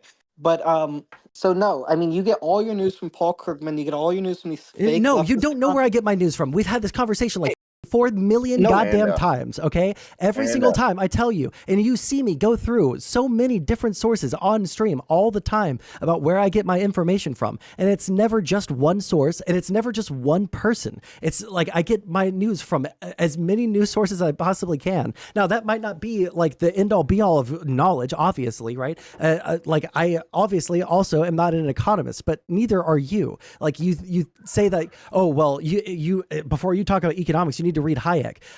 Hayek's like there might be like some specific things out of Austrian economics that have been like piecemeal used in different economic systems throughout the world, but no one has ever adopted this Austrian economics full on like all gas no brakes. Government is completely out of the hands of the economy, or the economy is out of the hands of the government. Nobody's ever done that, right? You talk about the boom bust cycle. Yeah, in capitalism, we do have a boom bust cycle. The entire point of the Federal Reserve, the entire point of the government intervening into government is to smooth out those boom bust cycles, to make sure that we don't have like an extreme high followed by like extreme poverty. Because guess what? We've done that before.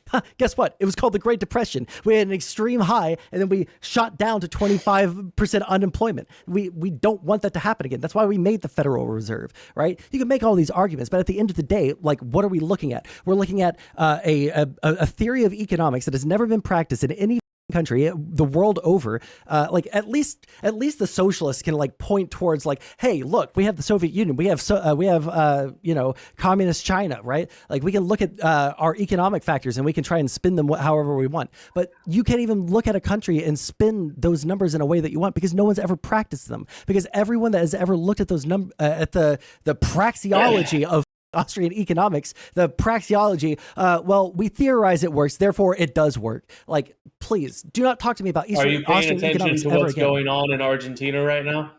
I've heard some stuff about the ANCAP guy that's in Argentina. Like again, like there's some parts of Austrian economics that at a baseline, yeah, like the supply and demand, government gets their hands out. Like, yeah, I don't doubt that there's going to be an economic boom. Now, let's see what happens in the years to come, because boom bust cycles are that, like, right? Like there's going to be a boom and there's also going to be a bust. Like, okay, that's fair enough. We'll see how that one plays out.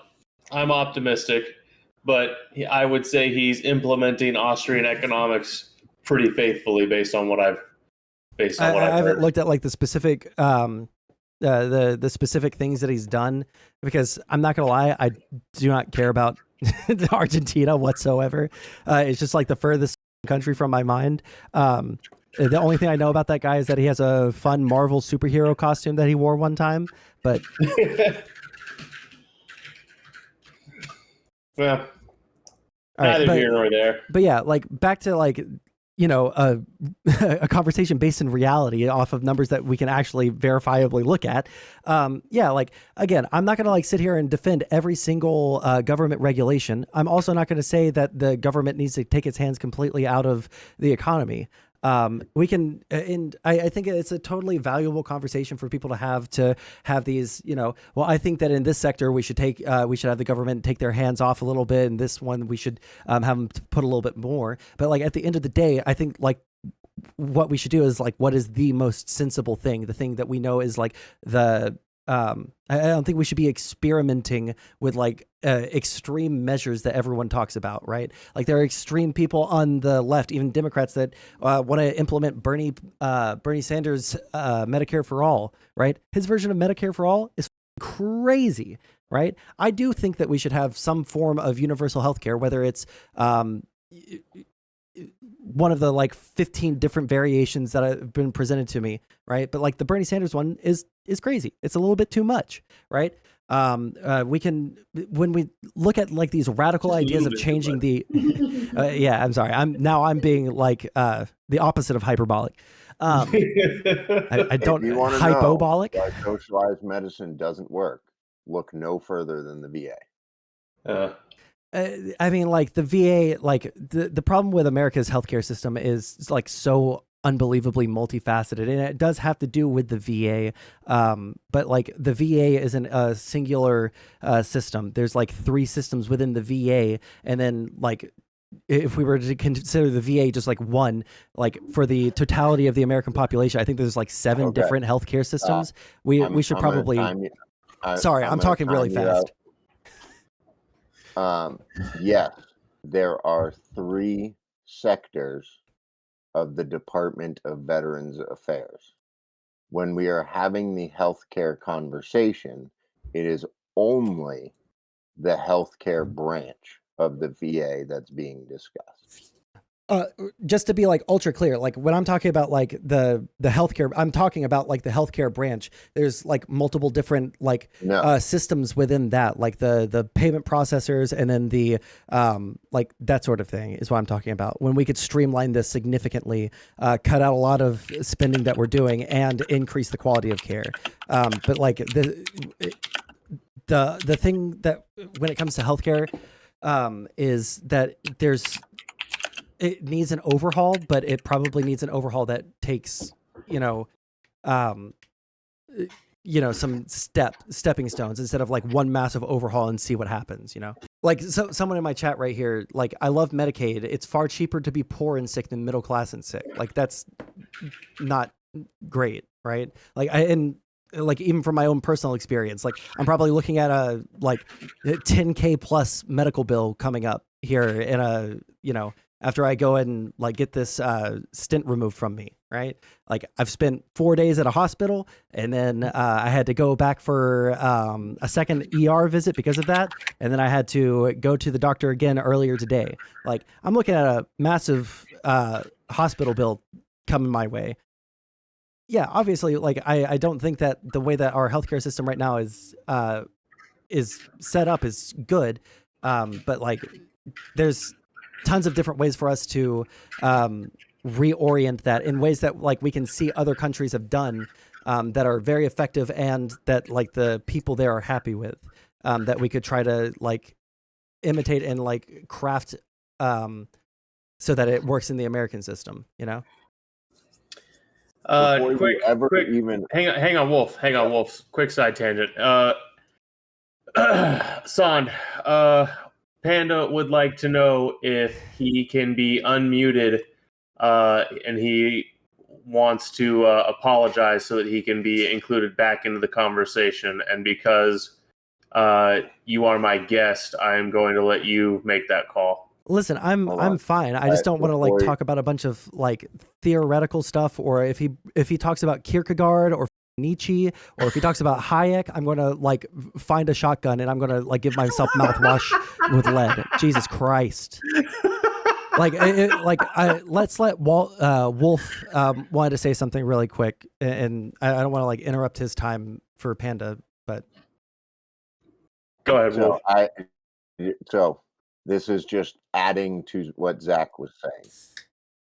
Panda, if you are allowed to come back and you are going to apologize, that's going to be an actual apology, not this game that you play to be let back in. Because if that's the case, you'll be right back out and not coming back. Okay. And just we're gonna- just to be clear, I we can skip the apology part. Like I understand where he's coming from, right? No, we can't skip the apology part. So yeah, okay, really if that's y'all's rule, then I'll abide by y'all's rule.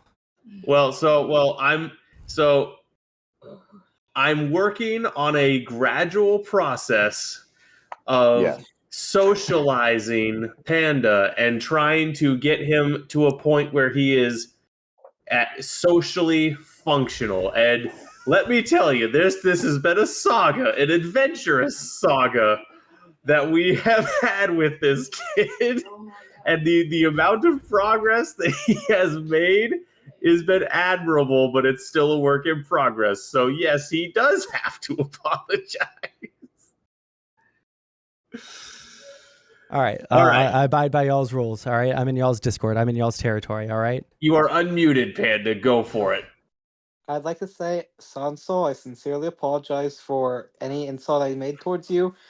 I was just trying to express, I believe I operate on a more theoretical, academic, intellectual basis. I don't really care as much about day-to-day news. Okay. Yeah, I can accept that. But like, I think that's indicative of like where we're at with the conversation, right? Like the lefties that I argued with before I got banned from Twitch, they were arguing with me from a theoretical level. When I was arguing for socialism, the thing that like put me on the path to getting out of socialism was arguing with people about economics and realizing at a certain point, oh my God, actually I can't defend anymore. This is like actually they bring up like 10 points here that I actually can't argue against, and I have to adjust my opinion accordingly. And the best way I've found to adjust my opinion is to go by as many like hard data points that I possibly can, and like that leads me to the most consistently correct results. I would agree you should look at data, but what I would say is that data is reflective of broader trends, and I personally believe the Austrian school best reflects the trends in economic history. But the thing is, you'd have to be willing to explore these issues further, and I don't know if you have the patience for that. Where I'm at right now in terms of like exploring politics is not theoretical economics. All right, like political you don't like theory. when I talk about Kierkegaard or Nietzsche. Well, yeah, or that's Hannah yeah, because that's like so out of step with what I'm talking about like every single day, right? Like if I'm talking about a news story, like if it's the Trump indictments, if it's Russia Ukraine, if it's Israel Palestine, I'm talking about that. Then you're like, hey, Sondsol, what's your opinion on Soren Kierkegaard and his treatise on? I'm gonna mute you because Jesus Christ, you're distracting the out of me, and I have really bad ADHD. I can't not respond. Okay, I'm an argumentative ADHD person. I'm literally disabled. Okay, you have to accept that. But like when I hear Jordan Peterson talk about current events, I hear him reference like Dostoevsky, Nietzsche, Kierkegaard. Well, okay, Panda, let me cut you off there. Jordan creates the narrative link in I won't say succinct because it's not succinct, but it is a reasonably paced and accessibly constructed narrative bridge between these hey guys, by philosophical the way, if you enjoy this content, please subscribe. Please like the stream that on is YouTube. Relevant all right, in the modern moment. Give me some money. You all right, guys? do not do that. You have to include what is currently happening in order to be able to piece that together. Yeah, I mean, like tying it back, like, I mean, like this might be changing because of, exigent circumstances, but I was going to go into being a teacher, right? I wanted to be a debate coach because I have family that are debate coaches. I was in debate when I was in middle school. Very fun. I think it's like a very valuable thing. Like if I was to give you like a lesson while I was a debate coach. Like, yeah, the biggest thing that you need to do, there's like the rhetorical triangle. You have ethos, pathos, and logos, right? You can talk about the morality and the ethics and the like what we ought to do, right? And that's something that you should do, but you also need to appeal to people's emotions, and you also have to tie it to some sort of logical foundation, right? Something that is based in fact, right? And usually the way that you do this is you can put out your theoretical framework, and then you can point to real world events and why this would be better, and then you can like use the data points from the real world and then compare them to what you think would happen with the theoretical. But what you do is you just like yell and scream about Uncle Sam, and then you yell and scream about Hayek, and then like I immediately lose all interest in having the conversation, because Jesus Christ. All right, I've read enough. I've read enough You are from not the only Lenin. one.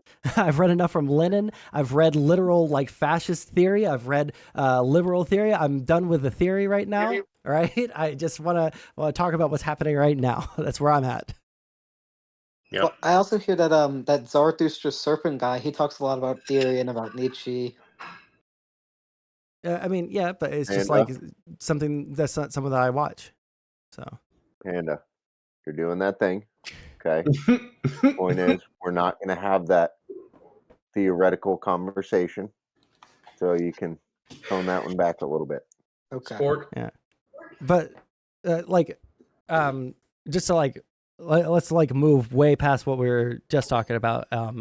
Like, yeah, so like watching that girl's video, one thing that like really bothers me, especially about like the current state of the economy, right, is like people who are not currently in the like White House or with or hold like the most political power in the United States. They want to say like we have the worst economy of all time, right?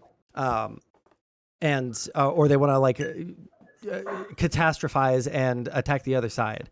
Like, I think that the left was wrong for and like, I mean, I was part of the problem on this before like I started studying politics, right? Or like being like actively informing myself. But like the economy was pretty good under Trump. Do I think that he had much to do with that himself? Not really. I think that he did fine with like maintaining the ship. And that's a good thing that we can give to him. I don't think that the tax breaks were a good thing, at least in the way that he did them. But like, I can give him kudos for maintaining the ship. It might arguably have been like too hot of an economy for too long, but I'm not going to like sit here and argue that because I'm not educated enough for it. But like right now, where we're at in the economy. Can I ask you a question? Yeah, go for it. So if you're saying that he was maintaining the ship, are you saying that the economy being as good as it was due to Obama?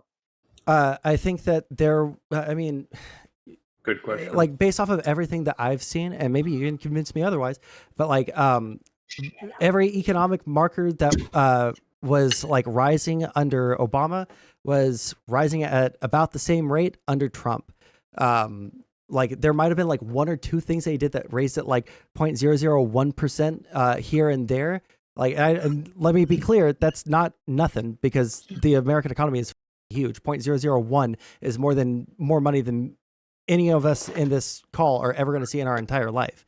But like the idea that Trump did anything like spectacular for the economy is like what policy, like what did he do that like severely like what about also immigration? Again, like the tax cuts didn't like even if we look at the tax cuts, like where do graph go up higher? You're focused just on the tax cuts. Well, no, I just responding to him. And so this is part of like the overall picture and how it's affected the other areas. I mean, yeah, the economy is a complex thing that's going to have a lot of different aspects to it that like you raise it in one place and it might lead to better productivity in another place. Sure. But like, again, like the rate of... Can I point you towards some things that he tangibly did that are 100% one of the main things that souped up the economy? Well, sure, but like what I just want to like finish what I'm going to say. Like Go ahead. the rate of growth of the American economy during Trump's 4 years in office were like nearly not identical, but like mapping on to the same gains that we were getting under the later years of the Obama administration. Like, I'm not saying that like he like tanked our economy or anything, right? But like the idea that he was like uniquely good for the American economy is just not. I haven't seen any evidence for it. And I mean, I'm looking at like things like GDP Fuel growth. I'm cost looking at is one that I can think of, but moving on.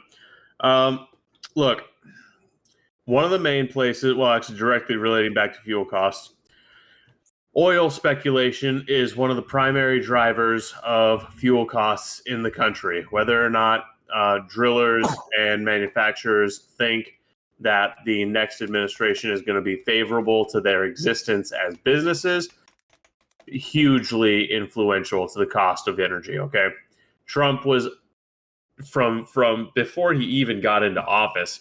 He met with these companies and said, I'm basically gonna slob your knob, oil companies. Like, I'm your friend.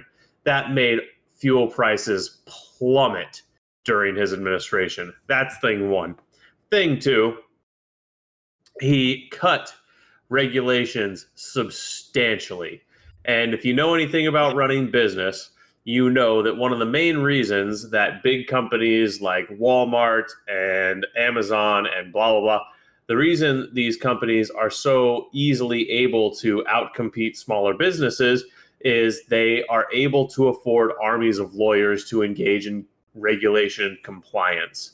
When you cut regulation, you make it much easier for smaller businesses to get started and medium businesses to grow, because compliance regulation is an absolute black hole for money. And as a guy who is trying to start a small business, let me assure you, I can verify that. Trump, and that's just two things. Then there's the tax cuts. And then there's other things he did legislatively that I'm less familiar with because I'm not at all a political wonk. Trust me, he did verifiable things. like again, what I've been saying is I'm not disputing that he did things for the economy, right? What I'm disputing is that like anything that he did was this like grand, amazing, like over the top thing that like it makes him uniquely fit to be president again, right? Or that we should uniquely praise him for. Because if it was like this like explosive economic thing that absolutely saved us, right? Like that would be reflected in our GDP, right? That would be reflected in like the different markets that we can verifiably see the growth of over time, right? But like again, over the entirety of Trump's presidency, our economic growth was about the same, if not the same, as under Obama, right? You think it's fair to include COVID? No, I'm not including COVID at all. You just said his entire presidency. Okay. Okay. Well, when I was saying that, I'm trying to give you guys the best case for like Trump's economy possible. If you want me to talk about it, COVID, we can talk about COVID and the ups there. But like, I think that like as it stands, like I don't think that there's a lot to praise, and there's not a lot to like attack in terms of like the macroeconomic indicators under Trump. Right, like I think that tariffs are stupid just for like economic reasons. I think that I disagree with the way that his tax breaks were handled. Right, like they're not giving. It's not like this amazing American rescue plan thing, or I'm sorry, that's like actually a bill, like something that's gonna like save the lower and middle class by having like an extra $500 in your wallet at the end of the year. Right, it's just not that big. It's not that big of a deal. Right, and again, like every time that you guys say something, $500 in your pocket isn't a big deal over the course of a year. Over 12 months? That's $500 more than they were getting before. I mean, yeah, if I got $100 more at the end of every year, that's still only $100 split over 12 months. Listen, I'm poor. I love the idea of getting $500, but $500 over the course of 12 months, right, is like what? Divided by 10 and then divided by another 2 is what? Like $25, $30 per month that you're getting? Like that's a gas a tank per month. Extra that you're That's getting a gas of tank per month. But again, I think you're too wrapped up on the wrong piece of it. It is a big deal. $41 per month. More than they were getting. $41 per month. I'm sorry. Say that again, Wolf. Sorry.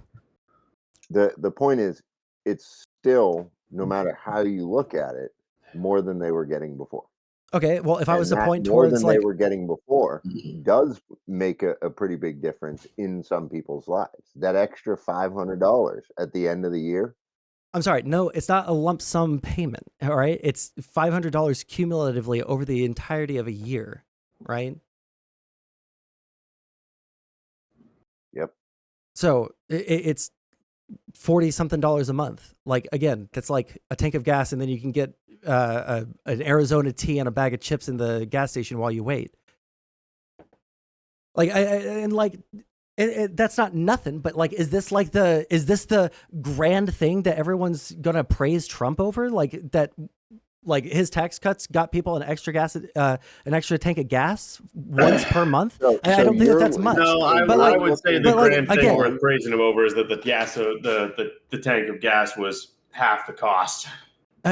I don't know about half the cost. Okay, like I live in Houston. In Washington. Okay, it sure as fuck was. Washington maybe. All right, like I mean, I live in Texas, so the gas prices are going to be a little bit cheaper here. But like the fluctuation hasn't like until it was at that like $4 per gallon mark. Like that's when I started to feel the hurt, and that was at the very beginning of Biden's administration.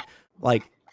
He hadn't even implemented any policies yet, so I don't think we can attribute that to him. Right but now, I'm not going to necessarily. Remember the speculation thing, or Uncle no, hold on. There's no way that could increase the price that quickly, because just because a policy is implemented doesn't mean that it's going to instantly affect the market, right? Well, yeah, but a business can anticipate the effect that a policy is going to have on them and adjust their prices proactively to cushion the blow. Businesses do stuff like that all the time. Majority of the time. I'm sorry, I couldn't hear both of you guys at the same time. Oh, you just agreed with me. Oh, okay. Again, like here's what I want to like keep on going back to. We're talking about like individual things that. Like, I'm not going to like say that like lower gas prices were not good for the average American family. I'm not going to say that like having that little extra bit of money is a good thing. I don't think it's like as much as you guys are like praising it for, but like, you know, it's not like the worst thing in the world. I think that the tax plan could have been drafted in such a better way to make it to where he wasn't. Well, hold on, let me finish.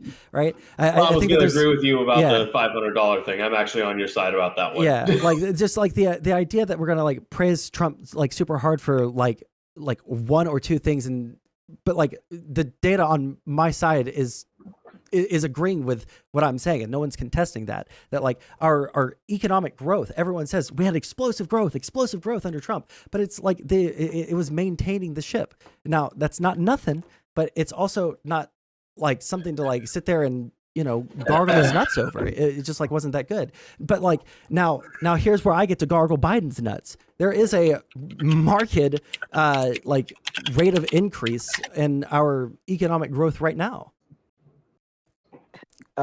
Just look up like GDP growth over time.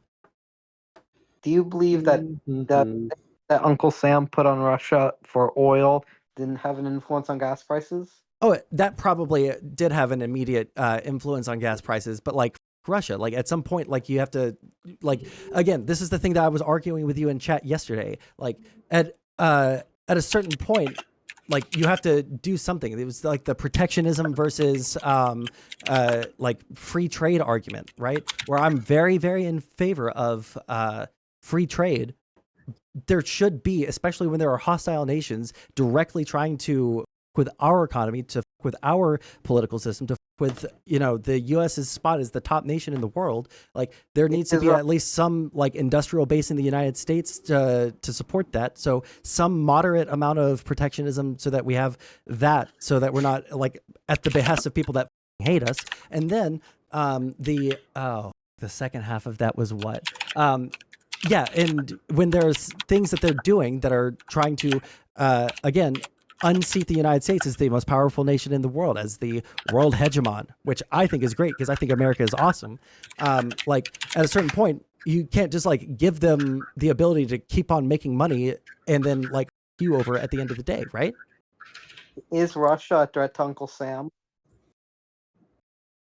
I'm sorry, say it again? Is Russia a threat to Uncle Sam? You know what? I'm never going to respond to you ever again when you say Uncle Sam. Tell me what you mean by Uncle Sam. America. So, hold on. I America. just had the same thought. Not that I wasn't going to respond to him, but why the did you pick Uncle Sam? Because it's a representative of America. Then just say America. Like I like hear when people call America Uncle Sam all the time. People who hate America and they just want to on our government and say that we need to like completely destroy what we have and institute some new form of government. Those are the freaks that call America Uncle Sam because they refuse to use the United States or America. All right. When you say Uncle Sam, because it's like you're saying it in a derogatory way. What threat does Russia have to Uncle Sam? Like, please, for the love of God, you pretend like you're like Not so much. No, I love America. All right, then call us America. Like Jesus fucking Christ. If you love America, call it America. Okay, fine. I'll use America, but the bottom line is Russia. Are they a direct threat to America, or even a substantial threat? Yes, they're one of the like three biggest like global threats, like in terms of like nations that are opposed. To Iran and Palestine. Okay, Palestine poses a like 0.000000000000001% like percent of the threat that Russia does. No, Russia has like 10 times the amount of nukes that we have. Palestine is a direct threat to America. What I mean is Iran uses Middle Eastern proxies in the Arab world against America, including Palestine. And guess who their guess who their ally is? Guess who gives them most of their supplies? It's Russia's military industrial complex. That's their entire economy, is selling oil and selling Soviet era weapons. And not only that, there's the other issue that the USA didn't start having significant problems with these Middle Eastern countries until we started meddling in Middle Eastern affairs and trying to do civilization building with the CIA. Like, I don't necessarily disagree with you. We still had some problems over there. Okay, like there were some people over there. I'm saying our problems over there are largely of our making. If we hadn't been meddling in other governments' affairs and trying to set up proxy states so that we could get a good price on oil, then they wouldn't have decided to do all the terrorisms against us that they've done. Well, hold on. I think Islam is a motivating factor in that. I think part of it could be. I just don't I don't care about like the ideological thing. Like the reality of it is like the biggest threats to America right now in order of like threat level are going to be 1, China, 2, Russia, 3, Iran. And the combination of those three together are what we should be, formatting our approach to economic policy, to military policy, to I agree all Russia of that and stuff. China are bad. I'm against Russia and China, but I think that Russia and China, as bad as they are, do you not believe some of the actions I would say Uncle Sam, whether you call it America or not, has been taking Ukraine, has been provocative. Like I've heard, like, do you believe when we fund Ukraine, we're actually helping them, or we're just wasting time when Russia's going to get the W anyway? Whether or not Russia gets the W at the end of the day, I mean, like we can speculate on that. There's a lot of stuff going on in Russia that like leads me to believe that if Ukraine is able to hold on for like another year and a half, 2 years, that Russia is just like simply not going to be able to continue the war at the rate of loss of their their military vehicles, their men, their supply chains. Like it's not like Russia is getting a better industrial capacity to build tanks. They have a better industrial base than Ukraine does. Sure, they can build a ton of munitions, right? They can't build enough to shoot at Ukraine, so they have to get them from North Korea. So they have like a 1 in 3 dud chance. But you know, like they it's unsustainable for Russia. But like even if at the end of the day Ukraine does lose, Russia is able to break through Kharkiv and take over Kyiv, like. It is Ukraine's right to fight for their nation. We are allied with Ukraine. I don't think that it's like some. Because they're our ally. They have Nazis and when they have confirmed Nazis in the military. We have confirmed Nazis in our military. Who cares? It has no bearing on whether or not it is strategically important for the United States to support Ukraine. It also has no bearing on whether or not they have a right to defend themselves.